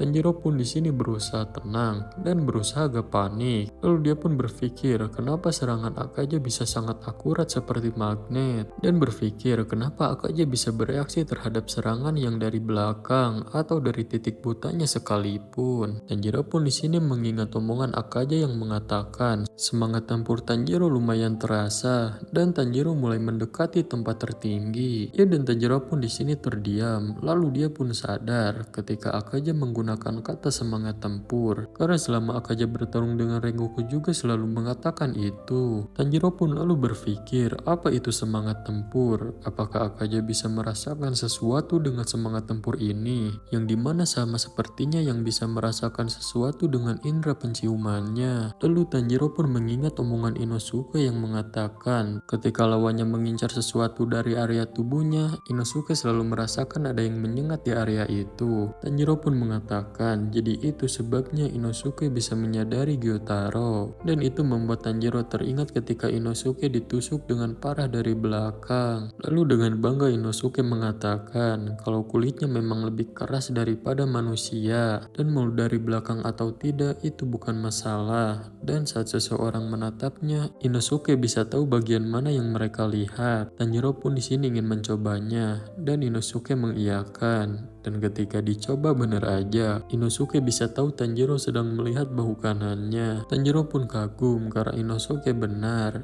Inosuke pun menjelaskan kalau dia bisa tahu secara akurat ketika orang lain menatapnya, apalagi kalau melihatnya dengan hawa membunuh. Dan menurutnya akan sangat bahaya jika sampai terluka. Dan kalau seseorang berniat membunuhnya, Inosuke seperti merasakan ada yang menusuk dan menyengat seluruh kulit dan tubuhnya. Tanjiro pun sadar kalau Inosuke juga menajamkan kepekaan kulitnya dan bisa merasakan sesuatu yang tidak bisa dilihat oleh matanya. Tanjiro pun mengingat kembali pembicaraan mereka waktu itu, yang dimana Inosuke mengatakan semisalnya musuh melakukan hal sebaliknya alias tidak memiliki hawa membunuh, akan sangat sulit menyadari pergerakan musuh. Seperti saat Inosuke berhadapan dengan wanita tua yang membuat Inosuke kesal. Di sini Inosuke menjelaskan kalau dia takut terhadap wanita tua dari rumah Wisteria karena begitu menoleh wanita tua itu sudah duduk di belakangnya dengan membawa nasi kepal. Tanjiro pun nyuruh Inosuke jangan memanggilnya wanita tua, tapi nenek. Inosuke pun tetap kekeh menyebutnya wanita tua. Terus Inosuke di sini berpikir, Kalau dia bisa mendekati seseorang tanpa menunjukkan hawa membunuhnya, maka musuh tidak akan menyadarinya. Dan dengan begitu Inosuke bisa membunuh siapapun. Terus Tanjiro nanya kalau nenek itu tidak ada niat membunuhnya kan? Dan Tanjiro mengatakan kalau menurutnya mustahil membunuh iblis tanpa menunjukkan hawa membunuhnya. Inosuke pun membalas iya, itu benar. Karena kalau melancarkan serangan lemah tanpa niat membunuh, maka tidak akan bisa memenggal kepala iblis yang keras. Tanjiro pun mengatakan kalau itu pembicaraan konyol. Tapi Tanjiro di sini merasa ada semacam kunci dari pembicaraan mereka dan bertanya-tanya sebenarnya apa semangat tempur yang Akaja rasakan dan apakah berbeda dari hawa membunuh. Terlihat di sini Akaja dan Gyu masih beradu serangan. Terus Tanjiro ngomong lagi, apakah itu sebuah kebulatan tekad untuk menghadapi lawannya? Atau waktu yang dihabiskan untuk berlatih intensitas latihan dan bertanya-tanya apakah itu sama seperti ketika dirinya menggunakan indera penciumannya untuk membaca pergerakan seseorang. Terus Tanjiro pun masih bertanya-tanya lagi, apakah ada cara menangkal kompas yang Akaja gunakan saat bertarung. Lalu Tanjiro pun di sini melihat kesempatan menyerang dan Tanjiro pun langsung menyerang akan menebas leher Akaja menggunakan tarian Dewa Api. Tapi seketika pedang Tanjiro ditahan tangan Akaja lagi. Tanjiro pun jelas kaget. Lalu Akaja melancarkan serangan ke arah Tanjiro, yang dimana Akaja di sini mengincar bagian samping Tanjiro yang terbuka lebar, yang jelas akan mudah Akaja serang. Dan ketika sedikit lagi kena, Tanjiro tiba-tiba berhasil menghindar. Gyu pun memanfaatkan kesempatan itu dan menyerang Akaja. Tapi di sini tetap saja walaupun Tanjiro berhasil menghindar, dia masih terkena sedikit serangan Akaja. Dan pedang Tanjiro pun di sini berhasil terlepas dari tangan Akaja. Lalu Gyu pun melanjutkan serangannya, sementara Tanjiro kembali mundur. Dan Tanjiro di sini menyadari sesuatu. Setelah dari tadi mengamati tentang bagaimana cara Akaja melakukan serangannya dan bagaimana cara indera lain bekerja, sambil mengingat ayahnya, Tanjiro pun di sini mengatakan kalau ayahnya seperti tumbuhan, karena hampir tidak pernah menunjukkan emosinya dan selalu bersikap baik dan tidak pernah berubah bahkan pada hari-hari terakhirnya sebelum wafat. Dan saat Tanjiro membayangkan ayahnya, hal pertama yang Tanjiro ingat adalah senyuman lembutnya dan suara yang setenang aliran sungai. Terus kita pun diperlihatkan flashback Tanjiro yang sedang bertanya kepada ayahnya apa yang ayahnya pikirkan saat melakukan tarian Dewa Api. Di sini pun dijelaskan kalau setiap awal tahun setiap generasi keluarga Kamado akan melakukan sebuah tarian. Tapi itu adalah tarian yang berat karena penari diharuskan untuk menari tanpa henti mulai dari matahari terbenam sampai terbit, dan penari akan mengulang 12 gerakan tarian berkali-kali sampai fajar tiba. Terus Tanjiro mengatakan kalau itu berat untuk ayahnya. Tanjiro ingin menggantikan ayahnya mulai tahun depan karena Tanjiro khawatir dengan kondisi tubuh ayahnya. Ayahnya pun mengucapkan terima kasih. Terus mengatakan kalau selama ini dia tidak berpikir kalau tarian itu berat dan rasanya cukup misterius. Dan ketika dia belajar tarian itu dari kakek Tanjiro, dia saat itu masih muda dan sehat jika dibandingkan sekarang. Tapi saat itu sangatlah berat sampai nafas dia jadi sesak. Terus mengatakan lagi kalau ayah Tanjiro sadar kalau dia sudah melakukan banyak gerakan yang tidak diperlukan dan yang terpenting adalah pernapasan dan gerakan yang benar dan mengeluarkan kekuatan maksimal dengan gerakan seminimal mungkin. Dan saat Tanjiro bisa melakukannya, pikirannya perlahan akan menjadi tembus pandang. Tanjiro pun keheranan dengan maksud tembus pandang. Terus ayahnya pun ngomong lagi kalau Tanjiro harus mengingat semua itu saat sudah mulai melakukannya dan harus merasakan gerakan dan sensasinya. Ayah Tanjiro pun di sini menjelaskan kalau Tanjiro harus memanfaatkan kelima panca inderanya dan merasakan seluruh tubuhnya sampai ke pembuluh darah terkecilnya. Dan fase ini sangatlah berat meskipun Tanjiro sering berlatih dan akan membawa Tanjiro mencapai batas kekuatannya. Dan setelah mengingat semua itu, hilangkan bagian yang tidak diperlukan dan cukup pertahankan bagian yang diperlukan dari semua gerakan itu, lalu tutup bagian yang tidak diperlukannya. Tanjiro pun keheranan dengan maksud yang ditutup. Ayahnya pun menjelaskan, Tanjiro pernah melihat orang yang menutup matanya saat mendengar ucapan orang lain kan? Nah, dan sama seperti itu, Tanjiro harus memilih bagian-bagian mana yang diperlukan saat melakukan gerakan-gerakan tarian itu. Dan tanpa sadar pembuluh darah dan ototnya akan terbuka dan tertutup, dan akan melakukan gerakan itu dengan cepat dan mudah seperti mengedipkan mata. Lalu jalan yang diterangi oleh cahaya akan terbuka, dan saat pikiran Tanjiro tembus pandang, maka Tanjiro akan melihat dunia tembus pandang. Tapi itu akan menjadi garis batas Tanjiro karena Tanjiro akan kesulitan dan kesakitan, sebab kekuatannya akan berada pada batasnya. Tanjiro pun nanya apakah dia bisa sampai ke tahap itu juga. Ayahnya pun menjawab bisa, asalkan Tanjiro terus berusaha dan tidak bermalas-malasan. Lalu sendal yang ayahnya buatkan sambil tadi menjelaskan pun beres. Tanjiro pun mengucapkan terima kasih. Terus Tanjiro di sini mengingat ketika 10 hari sebelum ayahnya meninggal karena penyakitnya, yang dimana ada kejadian di sisi lain gunung yang dimana seekor beruang menyerang dan memangsa penduduk, dan tetangga Tanjiro sampai menyalakan api dalam keranjang besi dan menggantungkan tali yang penuh dengan lonceng suju. Lalu kita pun diperlihatkan ayah Tanjiro yang terbangun dari tidur dan memanggil Tanjiro yang sedang tidur. Tanjiro pun terbangun dan menjawab iya. Terus ayahnya pun menyuruh Tanjiro ikut ayahnya. Tanjiro yang baru bangun pun sedikit keheranan. Lalu Shin pun memperlihatkan ayah Tanjiro yang sedang berhadapan dengan beruang yang tadi dijelaskan memangsa banyak manusia. Di sini jarak mereka hanya teralang sebuah tali lonceng yang warga pasang, dan ayah Tanjiro di sini sudah siap dengan membawa kapak. Tanjiro pun mengatakan kalau beruang yang di hadapan ayahnya sangat besar dan tingginya sekitar 2 meter. Tanjiro pun terlihat ketakutan karena beruang itulah yang sudah membunuh dan memakan 6 orang. Tanjiro di sini mengkhawatirkan ayahnya yang sedang berhadapan dengan beruang itu karena ayahnya sedang sakit dan menghadapi beruang itu hanya dengan sebuah kapak, dan mereka tidak punya senapan berburu. Terus ayah Tanjiro di sini turut prihatin dengan rasa lapar si beruang. Tapi kalau si beruang mencoba mendekat, maka dia akan melepaskannya begitu aja. Terus mengatakan kalau ada seseorang yang mencoba menyakiti keluarganya,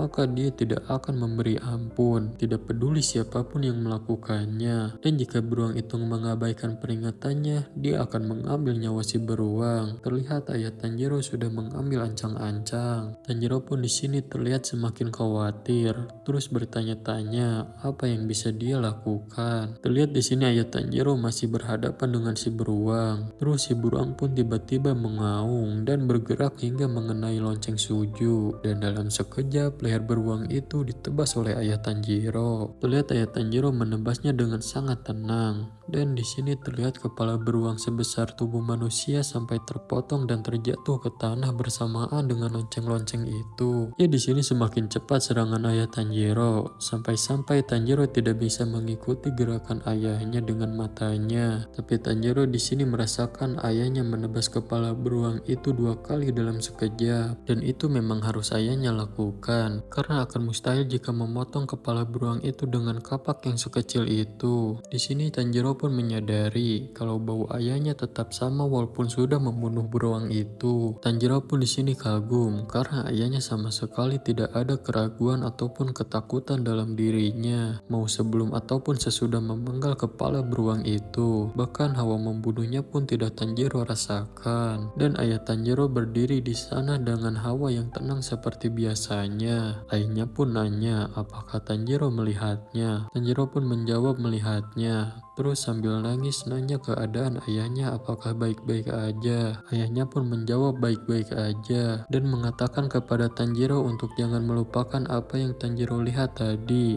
Lalu Tanjiro pun memeluk ayahnya. Tanjiro pun mengatakan kalau ayahnya bukan tipe orang yang menunjukkan kekuatannya hanya untuk bersenang-senang. Dan Tanjiro sadar apa yang ayahnya lakukan waktu itu adalah semacam latihan penglihatan. Dan Tanjiro merasa seharusnya dia mempelajari sesuatu dari gerakan bertahan ayahnya yang bisa melihat dunia tembus pandang. Lalu Shin pun balik lagi ke masa sekarang. Tanjiro di sini mengatakan kalau ayahnya, kakeknya, dan kakek buyutnya pasti mempelajari ini dengan cara yang sama. Dan di sini memperlihatkan Gyu dan Akaja yang masih beradu serangan. Tanjiro pun mengingat lagi omongan ayahnya yang mengatakan jangan pernah menyerah dan terus berusaha, bayangkan itu. Dan kalau Tanjiro terus bekerja keras dan tidak bermalas-malasan, maka Tanjiro akan menghancurkan segala tembok yang menghalanginya. Tanjiro pun sekarang mengerti dengan ucapan ayahnya. Makanya dia bisa menghindari serangan telak Akaja yang bahkan serangan itu seolah-olah sudah menempel padanya. Tanjiro di sini yakin kalau tidak dihindari, serangan itu bisa merenggut nyawanya, bahkan bisa membuat tubuhnya terbelah jadi dua. Di sini Gyu dan Akaja walaupun terus saling beradu serangan, tapi mereka juga sambil mengambil sedikit waktu untuk beristirahat sejenak. Dan walaupun Gyu melindunginya dari serangan fatal, tapi Gyu tidak bisa menyerang tepat waktu meski Akaja menunjukkan celah. Tapi walaupun begitu, karena alasan tertentu, Tanjiro berpikir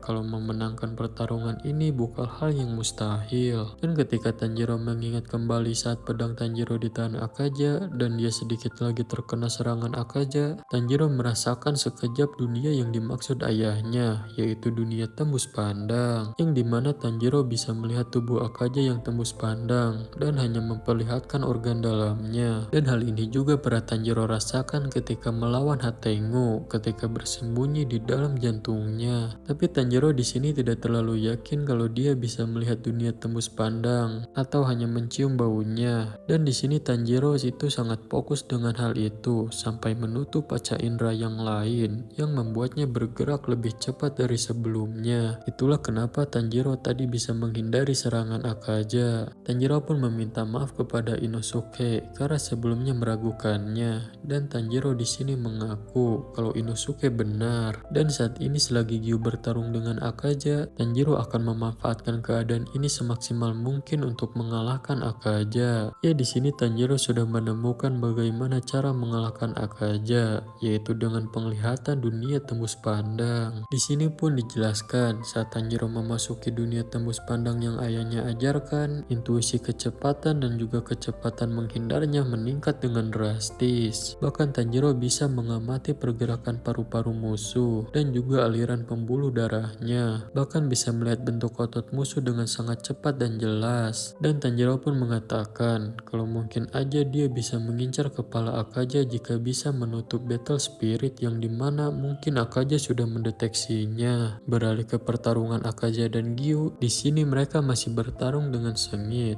Terlihat keduanya saling beradu serangan yang sama-sama membuat saling terluka. Gyu pun di sini kaget karena tebasannya tidak bisa menembus Akaja dan menurut Gyu masih terlalu lemah. Gyu pun menyadari perbedaan kekuatannya dengan Akaja yang dimana Akaja sangatlah kuat. Bahkan saat Gyu menyerang, Akaja menyerang balik dengan akurasi yang sama juga. Gyu pun merasa khawatir karena Akaja sampai bisa mempelajari cara menangkis serangannya. Lalu dia mengatakan kalau Akaja sungguh luar biasa kuatnya dan ini kekuatan dari iblis bulan atas ketiga. Terus mengatakan kalau Akaja seorang petarung yang tidak memikirkan hal lain selain bertarung. Lalu Akaja tiba-tiba sudah di depannya dan mengatakan sepertinya kau sudah menunjukkan semua jurus airmu ya. Terus mengatakan sudah cukup karena Akaja di sini akan mengakhirinya sekarang juga. Akaja di sini sangat terkesan karena Gyu bisa bertahan selama ini. Terlihat di sini Tanjiro sedang fokus untuk melihat dunia tembus pandang. Balik lagi ke pertarungan Gyu versus Akaja. Di sini mereka akan beradu serangan pedang Gyu dan tekukan tangan Akaja. Dan ketika sudah berdekatan, Akaja meluruskan kembali tangannya dan pedang Gyu pun seketika patah. Gyu pun jelas kaget. Ayunan pedangnya yang mengarah ke bawah bagaimana bisa dipatahkan dengan meninjunya dari sisi samping. Dan itu juga jadi alasan kenapa tangan Akaja ditekukan. Dan ketika lurus ternyata dia mematahkan pedang Gyu dari samping dengan dengan cepat dan Akaja pun di sini mengucapkan selamat tinggal kepada Gyu. Tapi ketika akan memukul Gyu, tangan Akaja seketika langsung terpotong. Gyu yang lihatnya pun kaget. Begitu juga Akaja. Dia sampai keheranan kenapa tangannya tiba-tiba terpotong. Dan ternyata itu serangan Tanjiro yang sangat cepat langsung memotong tangan Akaja. Terlihat di sini Tanjiro sudah sangat fokus dan Demon Slayer marknya juga semakin membesar. Gyu pun jelas kaget bagaimana bisa Tanjiro memotong tangan Akaja ketika sedang menyerang. Lalu Gyu pun sadar kalau suara, napas, rambut hingga matanya Tanjiro jadi berbeda. Dan Gyu merasakan terselamatkan oleh Tanjiro. Dan sekarang giliran Tanjiro yang berhadapan dengan Akaja. Terus Akaja pun di sini merasakan setiap sel yang ada di rambut dan pipinya mengatakan kalau Akaja harus cepat membunuh Tanjiro sekarang juga karena ada yang berubah dengan Tanjiro. Dan menurutnya ini gawat. Lalu Gyu pun menyerang Akaja yang sedang memperhatikan Tanjiro. Tapi Akaja tiba-tiba mengeluarkan jurus darah iblisnya dan mengeluarkan jurus akhir logam cahaya biru pengacau. Gyu pun sadar kalau serangan Akaja menjadi lebih cepat dan semakin kuat. Dan Gyu bertanya-tanya apakah dia akan bisa menangkis serangannya. Sementara itu Tanjiro di sini ternyata sudah melihat dunia tembus pandang yang ayahnya katakan. Tanjiro pun di sini merasakan hal yang aneh karena waktu berjalan dengan sangat lambat. Tapi Tanjiro ragu dan bertanya-tanya apakah gerakannya Akaja yang terlihat melambat. Lalu Gyu pun di sini terkena serangan Akaja. Dia tidak bisa menangkis serangan Akaja yang sangat kuat. Gyu pun mengatakan kalau serangan Akaja itu adalah pukulan acak yang datang dari segala arah dalam waktu yang bersamaan. Dan Gyu bahkan tidak bisa menangkisnya. Lalu Akaja mengatakan kepada Gyu kalau dia hebat juga. Tapi tidak terkejut Gyu masih bisa selamat. Dan Gyu berhasil menghindari berbagai pukulan yang fatal. Terus Akaja mengatakan kepada Gyu jangan mati seperti Kyojuro, Tanjiro juga. Dan Akaja mengajak Gyu menjadi iblis. Lalu Tanjiro di sini terlihat sudah berdiri di belakangnya Akaja. Gyu pun kaget karena Akaja tidak sadar ada Tanjiro di belakangnya dan bertanya-tanya apakah Akaja tidak sadar dengan kehadiran Tanjiro. Terus Gyu ngomong dalam hati nyuruh Tanjiro habisi Akaja. Dan kalau Tanjiro masih bisa bergerak, incar lehernya saat Akaja belum sadar keberadaannya. Ya Gyu di sini terus-terusan ngomong dalam hati agar Tanjiro cepat memenggal kepala Akaja. Tapi tiba-tiba Tanjiro malah berteriak dan mengatakan akan menembas kepalanya Akaja sekarang juga. Akaja pun menoleh dan langsung menyerang Tanjiro. Tapi berhasil Tanjiro hindari. Tanjiro pun bersiap membalas kembali. Sementara Gyu di sini terlihat greget sama Tanjiro karena malah memanggil Akaja pas lengah. Akaja pun di sini keheranan karena bagaimana bisa Tanjiro masih bisa tetap hidup setelah terkena serangannya. Tapi di sini Akaja berusaha tidak peduli karena tidak peduli bagaimana Tanjiro nanti akan menyerang dia. Tetap aja dia bisa mendeteksi dengan kompas pendeteksinya. Karena semakin kuat semangat bertarungnya, maka akan semakin mudah juga Akaja mendeteksinya. Tapi tiba-tiba Akaja merasakan kehadiran yang aneh dari Tanjiro. Dan Akaja merasakan Tanjiro seperti menjadi sosok yang benar-benar berbeda dari sebelumnya. Dan merasa kalau Tanjiro aneh. Dan Akaja di sini merasakan semangat bertarungnya Tanjiro menghilang. Seperti sudah tidak memiliki semangat bertarung lagi. Ya Akaja di sini merasa panik. Dia sampai berusaha tenang. Terus Akaja pun menyadari Tanjiro akan datang. Tapi tiba-tiba Tanjiro memenggal kepalanya. Menggunakan jurus tarian dari sang dewa api matahari terbenam. Gyu yang lihatnya pun kaget, apalagi Akaja. Dia sangat kaget dan seakan tak percaya kepalanya terpenggal. Terlihat Akaja di sini masih sangat syok kepalanya terpenggal dan juga syok karena selama berabad-abad dia belum pernah melihat manusia yang tidak mempunyai api pertarungan. Padahal bayi aja bisa memancarkan api pertarungan walaupun sedikit. Sementara Tanjiro mampu menghilangkan seluruh api pertarungannya dalam sekejap. Dan Akaja seolah-olah bertarung dengan tumbuhan yang seharusnya tidak pernah ada di sini. Di sini pun seluruh indera Akaja sampai kacau. Dan kompasnya tidak bisa mendeteksi apapun. Tapi itu bukan masalah baginya. Karena menurut Akaja di medan tempur harus menghadapi situasi yang tak terduga. Walaupun saat pertama kalinya mencari solusi dan Akaja yakin pasti bisa. Dan seharusnya juga Akaja merasa bisa, tapi dalam pertarungan ini Tanjiro malah mampu melebihi kecepatannya setelah Tanjiro memahami sesuatu. Dan Akaja di sini gak nyangka kalau selama berabad-abad seni bela diri dikalahkan dalam sebuah konfrontasi langsung. Dan mata Tanjiro di sini tidak mempunyai kebencian sama sekali atau kemarahan, bahkan tidak ada niat membunuh atau bertarung. Dan hal yang terpapar di mata Tanjiro itu lebih seperti wilayah tertinggi yang selalu Akaja inginkan. Dan itu pasti keadaan dari Anta. Dan Akaja di sini memiliki sedikit kepercayaan kalau keadaan ini memang ada. Dan Akaja merasa seharusnya sudah mencapai titik itu. Terlihat kepala Akaja pun mulai terlepas. Tapi tiba-tiba dia memasang kepalanya lagi. Dan Akaja di sini gak terima dengan kekalahannya dan merasa masih mampu dan masih bisa lebih kuat lagi. Akaja pun memasang kepalanya lagi. Gyo juga sama, tapi dia gercep menyerang lagi dengan melemparkan pedangnya ke arah Akaja. Yang jelas di sini membuat kepala Akaja terlepas lagi. Akaja di sini masih tidak terima dengan kekalahannya. Dan Akaja tidak mau berakhir di sini. Dan akan menjadi lebih kuat lagi dan terus menjadi lebih kuat dari siapapun. Sambil terus bergumam, kepala Akaja terjatuh ke lantai. Dan perlahan kepala Akaja mulai menghilang. Tanjiro pun mengatakan kalau kepala Akaja telah terpisah dan mereka menang. Lalu tiba-tiba mata Tanjiro terasa sakit, ototnya juga, dan tubuhnya juga udah gak kuat lagi sampai tangannya gemetar.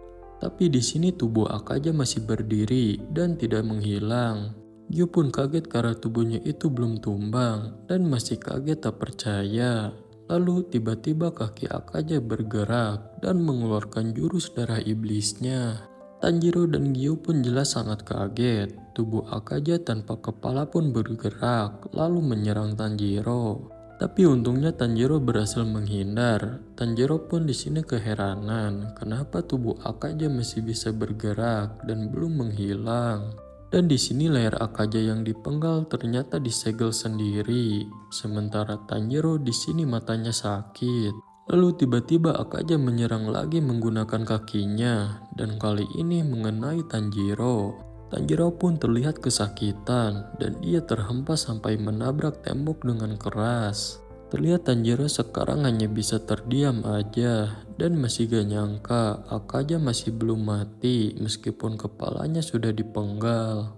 Dan Tanjiro bertanya-tanya apakah kondisi Akaja seperti Gyotaro. Tapi Tanjiro di sini berpikir sepertinya tidak karena kepalanya Akaja aja sampai hancur tak tersisa. Dan Tanjiro berpikir kalau Akaja mencoba mengubah menjadi sesuatu yang lain, yang dimana Akaja membuat kepalanya bukan titik lemahnya lagi seperti Mujan. Tanjiro pun di sini berusaha bangkit, tapi ya Tanjiro di sini sudah mencapai batasnya. Dia pun pingsan. Gyo yang lihatnya pun panik, tapi Gyo sudah mengira itu akan terjadi karena Tanjiro udah mencapai batasnya. Lalu tiba-tiba Akaja akan menyerang Tanjiro lagi. Gyo pun berusaha bangkit lagi dan mencoba menghentikan Akaja. Lalu Gyo pun mengeluarkan nafas air jurus keempat hantaman gelombang. Dan tubuh Akaja pun tertebas. Tapi dengan cepat beregenerasi lagi. Gyo pun kaget kenapa Akaja bisa gitu. Bahkan kecepatannya juga masih sama walaupun kepalanya sudah hilang. Gyo pun menyerang kembali, tapi tiba-tiba Gyo berhenti seperti kesakitan. Akaja juga berhenti lalu menoleh kepada Tanjiro dan menghampirinya. Tapi Gyo di sini bangkit kembali dan memanggilnya dan mengatakan aku masih hidup. Dan kalau Akaja mau membunuh Tanjiro, Akaja harus melangkahi mayatnya Gyo terlebih dahulu. Akaja pun teringat sebuah perkataan seseorang yang mengatakan, sebuah semangat yang gigih. Seseorang yang tidak rubuh apapun hantaman yang menghalanginya. Dan kita pun samurai tidak punya katana, tapi kami mengayunkan pedang di hati kami. Dan satu-satunya yang kami gunakan cuma tinju. Akaja yang mengingat perkataan itu dari seseorang yang gak dia tahu pun kesal. Terus Akaja pun akan maju menghadapi Gyo. Tapi tiba-tiba dihentikan seorang wanita. Wanita itu pun sambil menangis mengatakan, "Haku Jisan sudah cukup." Terus Akaja di sini merasa gawat karena matanya yang berkontraksi mati rasa dan telinga kirinya tidak bisa mendengarkan apapun. Lalu tangan kanannya mati rasa. Dan di sini Gyo masih merasa bisa mengeluarkan kekuatannya, tapi gak tahu akan seberapa bergunanya nanti. Karena seseorang tidak akan bisa menggunakan kekuatan sepenuhnya dalam jangka waktu yang lama. Dan ketika manusia menggunakan sepenuh kekuatannya, cuman bisa bertahan selama 10 detik sebelum kehabisan oksigen. Dan kalau dipaksakan, maka kecepatannya akan berkurang dan teknik ketepatan serangannya juga. Lalu seluruh tubuhnya juga akan terasa sangat berat, seakan dipasang rantai karena ototnya sudah letih. Tapi konsep lelah dan terluka ini tidak ada pada iblis. Dan Gyo di sini walaupun bisa melanjutkan pertempuran melawan Akaja, dia bisa mengeluarkan jurus pernafasannya aja sebuah keajaiban. Terus di sini Gyo merasa kalau sesuatu yang dipercayakan kepadanya akan terhubung ke masa depan. Dan dia tidak ingin membiarkan teman dan keluarganya mati di depannya lagi. Dan di sini Gyo pun bertekad akan melindungi Tanjiro seperti dia yang dilindungi Tanjiro. Terlihat di sini Akaja masih merasakan sedang dipegang tangannya, walaupun aslinya ya gak ada. Di sini Akaja mengatakan kepada wanita itu untuk melepaskan tangannya dan bertanya siapa wanita itu. Si wanita ini pun masih tetap menyuruh Akaja berhenti dan mengajaknya ke tempat lain. Akaja pun membalas tidak akan bisa karena dia harus membunuh mereka. Wanita itu pun membalas, tapi kenapa? Akaja membalas lagi kalau dia harus bertambah kuat dan akan membunuh siapapun yang menghalanginya. Terus wanita itu pun nanya lagi, kenapa harus bertambah kuat? Akaja membalas lagi, karena kalau tidak dia tidak akan bisa membawanya kembali obat-obatan untuk ayahnya. Kita pun di sini diperlihatkan masa lalu dari Akaja. Akaja di sini selalu bertarung dan ingin bertambah kuat. Dan itu dia lakukan supaya bisa membawa lari dompet yang dia curi. Dan kalau dia tidak bertambah kuat, dia tidak akan bisa mengalahkan orang yang datang untuk membalas dendam. Dan kalau gak bertambah kuat juga, dia akan dibawa ke pengadilan dan dipukuli. Di sini Akaja diberikan 3 garis supaya ditandain sebagai pencopet. Dan selanjutnya pergelangan Akaja akan dipotong. Akaja yang beres disiksa dan sedang diikat pun di sini tertawa. Dan dia menantang untuk mempersilahkan memotong tangannya. Dan walaupun dipotong, Akaja mengatakan kalau dia masih punya kaki yang bisa dia gunakan untuk mencopet lagi.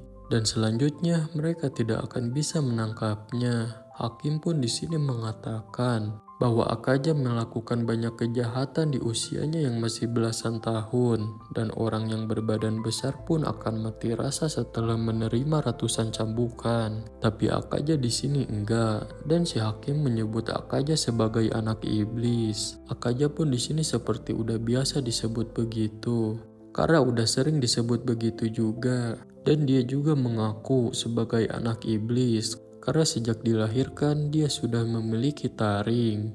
Terus di sini diperlihatkan seseorang yang menghampirinya ketika masih kecil. Orang ini pun memberitahu Akaja kalau ayahnya Akaja bunuh diri setelah mendengar Akaja ditangkap lagi. Dan ayahnya sudah meninggal sekarang.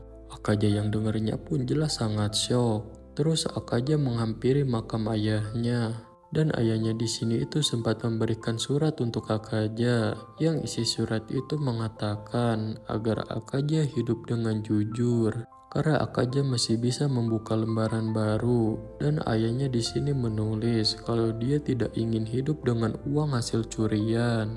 Lalu ayah Akaja menutup surat itu dengan meminta maaf, karena sudah membuat Akaja kesusahan. Sambil memeluk batu nisan ayahnya, Akaja mengatakan bagaimana bisa ayahnya hidup damai sebagai orang miskin.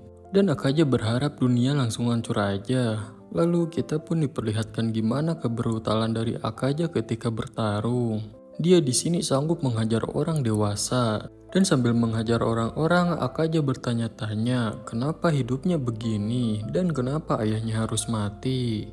Dan bagi Akaja ayahnya bukan beban, jadi menurutnya ayahnya gak perlu meminta maaf karena gak punya salah. Dan dia juga gak merasa sakit ketika dihukum. Dan setiap kali dia dihukum, Akaja selalu menahan itu semua demi ayahnya. Bahkan ratusan tahun sekalipun baginya gak masalah.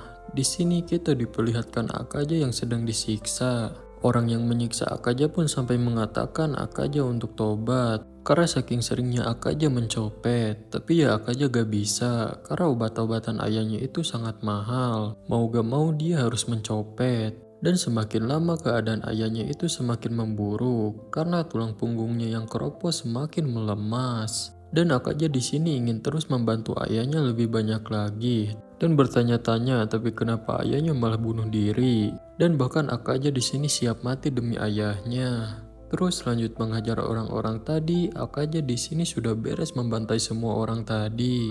Lalu tiba-tiba ada seseorang yang memujinya kalau Akaja hebat. Terus orang ini pun mengatakan kalau dia dipanggil ke sini karena katanya ada anak yang akan dibunuh. Tapi yang dia lihat sekarang malah 7 orang dewasa yang dihajar dengan tangan kosong oleh anak kecil. Orang ini pun memuji Akaja kalau Akaja mempunyai otot yang bagus.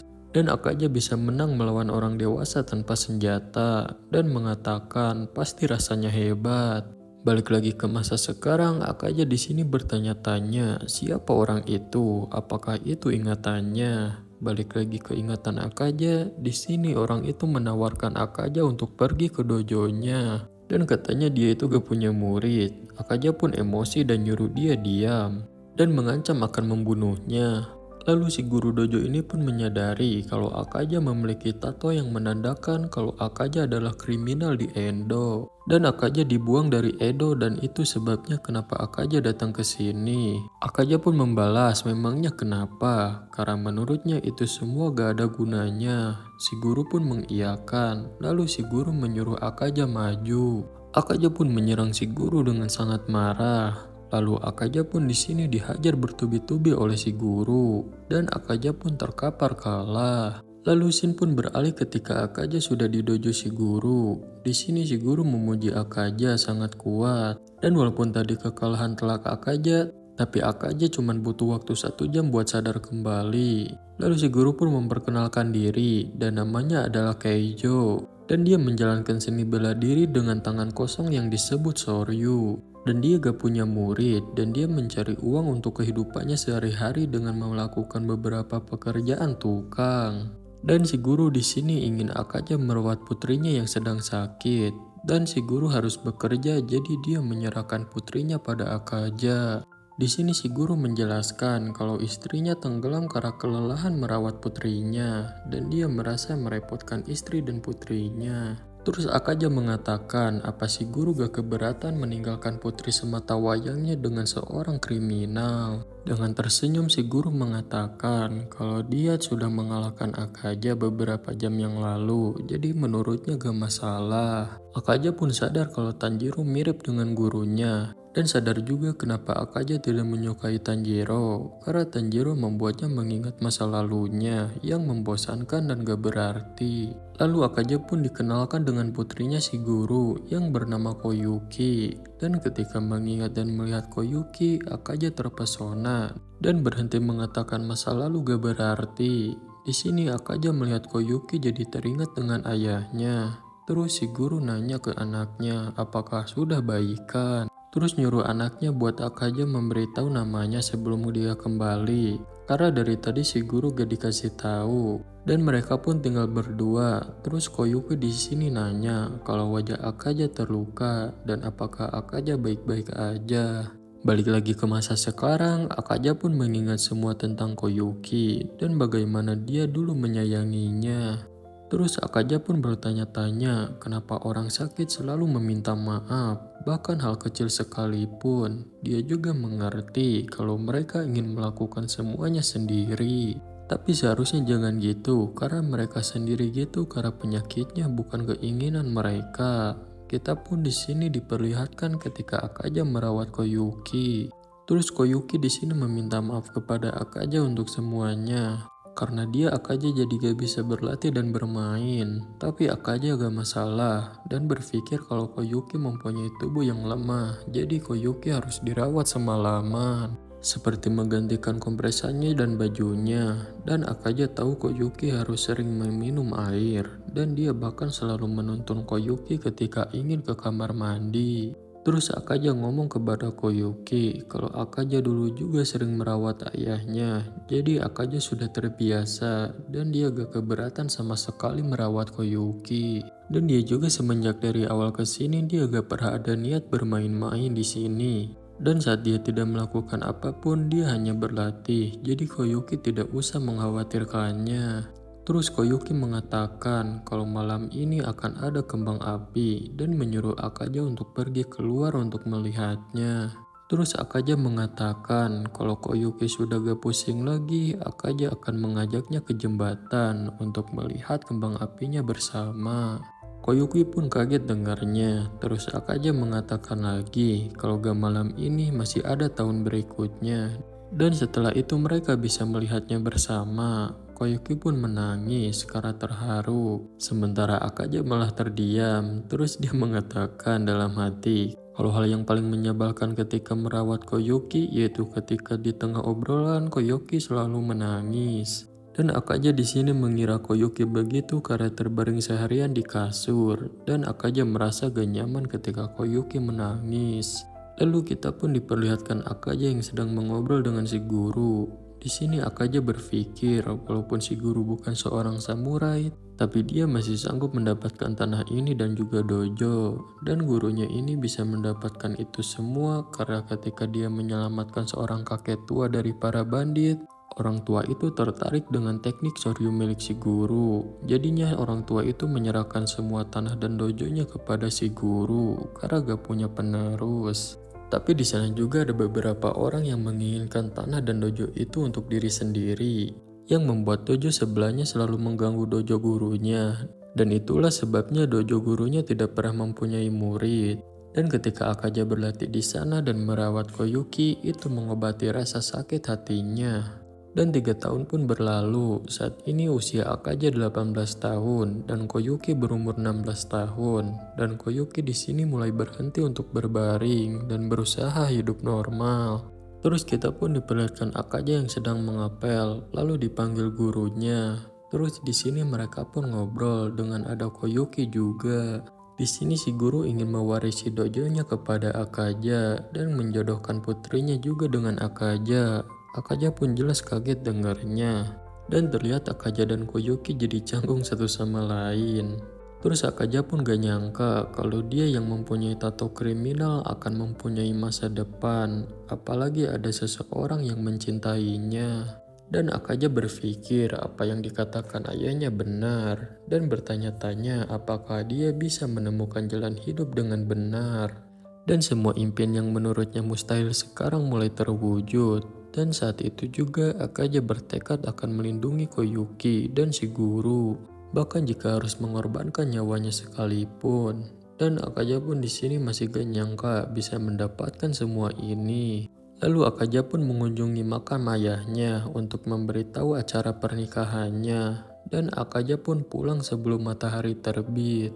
Lalu seseorang pun menghampirinya. Tapi sebelum orang itu ngomong, Akaja sudah merasakan firasat buruk sampai-sampai membuatnya merinding. Lalu orang itu pun mengatakan kalau seseorang telah meracuni sumur. Dan itu terjadi karena ada yang gak bisa mengalahkan Akaja dan gurunya dalam pertarungan. Akaja pun terdiam dan seolah tak percaya. Koyuki juga di sini ikut terbunuh. Akaja pun menghampiri mereka dan dia mengatakan kalau setiap orang yang dia pedulikan dalam krisis, dia selalu tidak pernah ada di sana. Kita pun diperlihatkan ketika Akaja membuat janji saat kembang api bersama Koyuki. Terus mengingat ketika Koyuki menanyakan momen mereka yang membahas kembang api ketika mereka masih kecil. Akaja pun di sini tidak ingat, tapi Koyuki ingat walaupun percakapan ringan. Dan Koyuki merasa senang mendengarnya, yaitu ketika Akaja mengatakan, kalau gak melihat kembang api tahun ini, kita bisa melihatnya tahun depan atau beberapa tahun setelahnya. Dan itulah yang Akaja katakan. Akaja pun di sini mengatakan kalau dia gak pernah membayangkan bagaimana bisa melihat tahun berikut dan berikutnya. Dan ibunya juga sama, bahkan ibunya gak ingin melihat Akaja mati. Jadi ibunya bunuh diri. Akaja juga di sini tahu kalau ayahnya sudah menyerah dan mengatakan kalau dirinya juga lemah. Terus Koyuki mengatakan, tapi Akaja bisa melihat masa depannya dan itu sangat terlihat natural. Dan saat Akaja bilang akan ada tahun berikutnya aja udah membuat Koyuki bahagia. Dan Koyuki memuji Akaja sangat hebat dan nanya apakah nanti Akaja akan menjadi suaminya. Terlihat Akaja pun menangis dan mengatakan iya. Dan dia akan menjadi lebih kuat dari siapapun dan melindungi Koyuki seumur hidupnya. Tapi pada akhirnya Akaja tidak bisa. Dan sekarang itu hanya kata-kata aja, bahkan Akaja merasa gak melakukan apapun untuk Koyuki.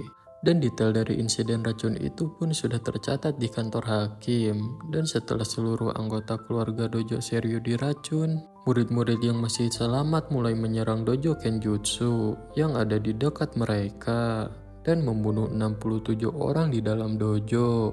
Yang hanya bermodalkan dengan tangan kosong aja. Akaja pun di sini membunuh mereka semua dengan brutal, karena sampai meretakkan tulang dan menghancurkan isi perut mereka. Dan semua mayat-mayat itu terkoyak hingga tak terbentuk. Dan itu bagaimana gambaran neraka yang dimana seluruh bagian tubuh berserakan di mana-mana. Dan saat itu membuat trauma si pelayan yang selamat, hingga membuatnya kehilangan akal sehat. Dan catatan tragedi itu dianggap gak masuk akal dan dianggap sebagai cerita yang dibuat-buat selama 30 tahun lamanya sebelum dihapuskan. Lalu kita pun diperlihatkan Akaja yang sudah beres membantai seluruh orang-orang yang ada di dojo. Di sini Akaja berjalan dengan tatapan kosong dan seluruh tubuhnya berlumuran darah. Lalu Mojan pun muncul di depannya. Dia mengatakan kalau dia gak ingat mengirimkan iblis ke tempat ini. Dan setelah mendengar keributan seorang iblis, makanya dia datang ke sini. Tapi ternyata yang dia temukan hanyalah manusia biasa. Dan Mujan merasa kecewa. Akaja pun menyuruh Mujan minggir, atau enggak Mujan akan mati. Mujan pun menghampiri Akaja, lalu mereka pun saling serang. Tapi dalam sekejap Mujan mengalahkan Akaja. Lalu Mujan pun berpikir untuk membuat 12 iblis yang kuat. Lalu Mujan bertanya apakah Akaja akan bisa menahan banyak darah yang dia berikan pada Akaja. Akaja di sini mengatakan kalau dia sudah tidak peduli lagi dengan apapun. Dan dia pun menjadi seorang iblis dan kehilangan ingatannya. Dan meskipun tidak ada lagi orang yang ingin dia lindungi, dia tidak ingin hidup di dunia yang dimana sudah kehilangan keluarganya. Dan setiap tahunnya menurut dia selalu melakukan pembunuhan yang sia-sia terus. Dan pada akhirnya tetap aja semuanya menyedihkan dan menurutnya gak menarik sama sekali. Dan mengira gak bisa pergi ke tempat orang yang dia sayangi berada. Lalu Shin pun kembali ke masa sekarang. Akaja mengatakan kalau Gyu hebat bisa membuatnya mengingat masa lalunya. Dan Akaja di sini menganggap manusia itu lemah dan rapuh. Dan ketika hilang tidak menjadi apa-apa. Lalu kita pun diperlihatkan Tanjiro yang tiba-tiba tersadar. Tanjiro pun sadar dia pingsan di tengah pertarungan. Di sini kepala Akaja mulai beregenerasi. Tanjiro pun panik, padahal dia sudah memenggalnya. Akaja pun mengeluarkan jurusnya, tapi Tanjiro bangkit dan mengatakan berhenti kepada Akaja. Akaja pun keheranan karena Tanjiro masih bisa bergerak. Lalu Tanjiro di sini mengatakan kalau dia akan terus memenggal kepala Akaja dan akan menang bersama Gyu melawan Akaja. Tanjiro pun mengeluarkan jurusnya, tapi tiba-tiba pedangnya malah terlepas. Tanjiro pun panik pedangnya terpleset. Tapi Tanjiro masih melanjutkan serangannya dengan pukulannya aja, walaupun gak bisa mengeluarkan kekuatannya. Tanjiro pun berhasil memukul Akaja. Akaja pun melihat dengan sinis ke arah Tanjiro. Sementara Tanjiro mulai panik, terus Akaja teringat dengan gurunya. Akaja pun mengatakan kalau dia benci orang lemah. dan mengingat kembali musuhnya yang meracuni sumur dan menurut Akaja itu tindakan orang lemah dan hina. Dan Akaja mengatakan kalau mereka gak sadar dengan mereka cepat menabur apa yang mereka tanam dan Akaja ngebunuh semua orang-orang itu dengan tinju pelindungnya. Dan dia di sini merasa menodai aliran Soryo gurunya yang berharga dengan darah. Dan dia merasa gak menghormati kata-kata terakhir gurunya. Akaja pun sadar siapa yang ingin dia bunuh. Tanjiro pun di sini mulai panik karena pedangnya terlempar dari tangannya dan Tanjiro gak bisa menghentikan Akaja hanya dengan tangan kosong aja. Tanjiro pun di sini sadar kalau Akaja akan mengeluarkan jurus penghancur yang dia gunakan ketika melawan Rengoku. Dan Akaja akan membuat Gyu berada dalam jangkauan serangannya. Gyu pun berteriak untuk jangan memikirkannya, tapi Tanjiro tetap berusaha melindungi Gyu. Terus Tanjiro pun melihat Akaja, begitu juga Akaja. Tapi Akaja di sini malah tersenyum menatap Tanjiro. Tanjiro pun jelas sangat kaget. Lalu tiba-tiba serangan pun menghantam Akaja dengan keras. Tanjiro pun sadar Akaja menggunakan serangannya sendiri kepada dirinya sendiri. Tanjiro pun bertanya-tanya kenapa Akaja menyerang dirinya sendiri. Dan sebelum itu sesaat Tanjiro mencium perasaan bersyukur dari Akaja dan masih bertanya-tanya kenapa Akaja tersenyum. Terus tiba-tiba tubuh Akaja akan beregenerasi lagi, tapi Akaja berusaha berhenti beregenerasi dan menganggap pertarungan sudah selesai. Dan dia mengaku sudah kalah saat kepalanya dipenggal Tanjiro. Dan bagi Akaja itu sangat adil dan teknik yang sangat menakjubkan. Dan saat itu Tanjiro membaca serangannya dan berputar dalam waktu singkat dan menebas tepat sebelum musuhnya menyerang. Dan dari situ Akaja menganggap semuanya selesai dan dia sekarang hanya ingin pergi ke neraka dengan jantan. Lalu tubuh Akaja pun bergerak dan Tanjiro bertanya-tanya akan pergi kemana. Tapi langkahnya tiba-tiba berhenti, terus Akaja bertemu ayahnya dan menanyakan apakah ayahnya baik-baik aja dan tidak merasakan sakit. Ayahnya pun membalas baik-baik aja dan berterima kasih. Tubuh Akaja pun di sini terduduk dan Akaja meminta maaf kepada ayahnya karena gak bisa memperbaiki dirinya sendiri dan merasa gak berguna. Terus gurunya mengatakan apa boleh buat. Jadi kalaupun Akaja mati, seorang putra adalah putra, seorang murid adalah murid, dan mereka gak akan mengabaikan Akaja meskipun Akaja telah mati. Dan gurunya mengatakan kalau mereka gak bisa membawanya ke surga. Akaja pun sedih. Terus tiba-tiba bayangan gurunya berubah jadi Mujan. Dan di sini Mujan mengatakan, bukankah kau ingin menjadi lebih kuat? Dan apa Akaja ingin mengakhirinya di sini? Akaja pun membalas benar kalau dia ingin lebih kuat. Terus Akaja pun tiba-tiba beregenerasi kembali dan gak terima dengan kekalahannya. Dan bertekad lagi ingin bisa menjadi lebih kuat lagi. Dan dia harus memegang janjinya itu.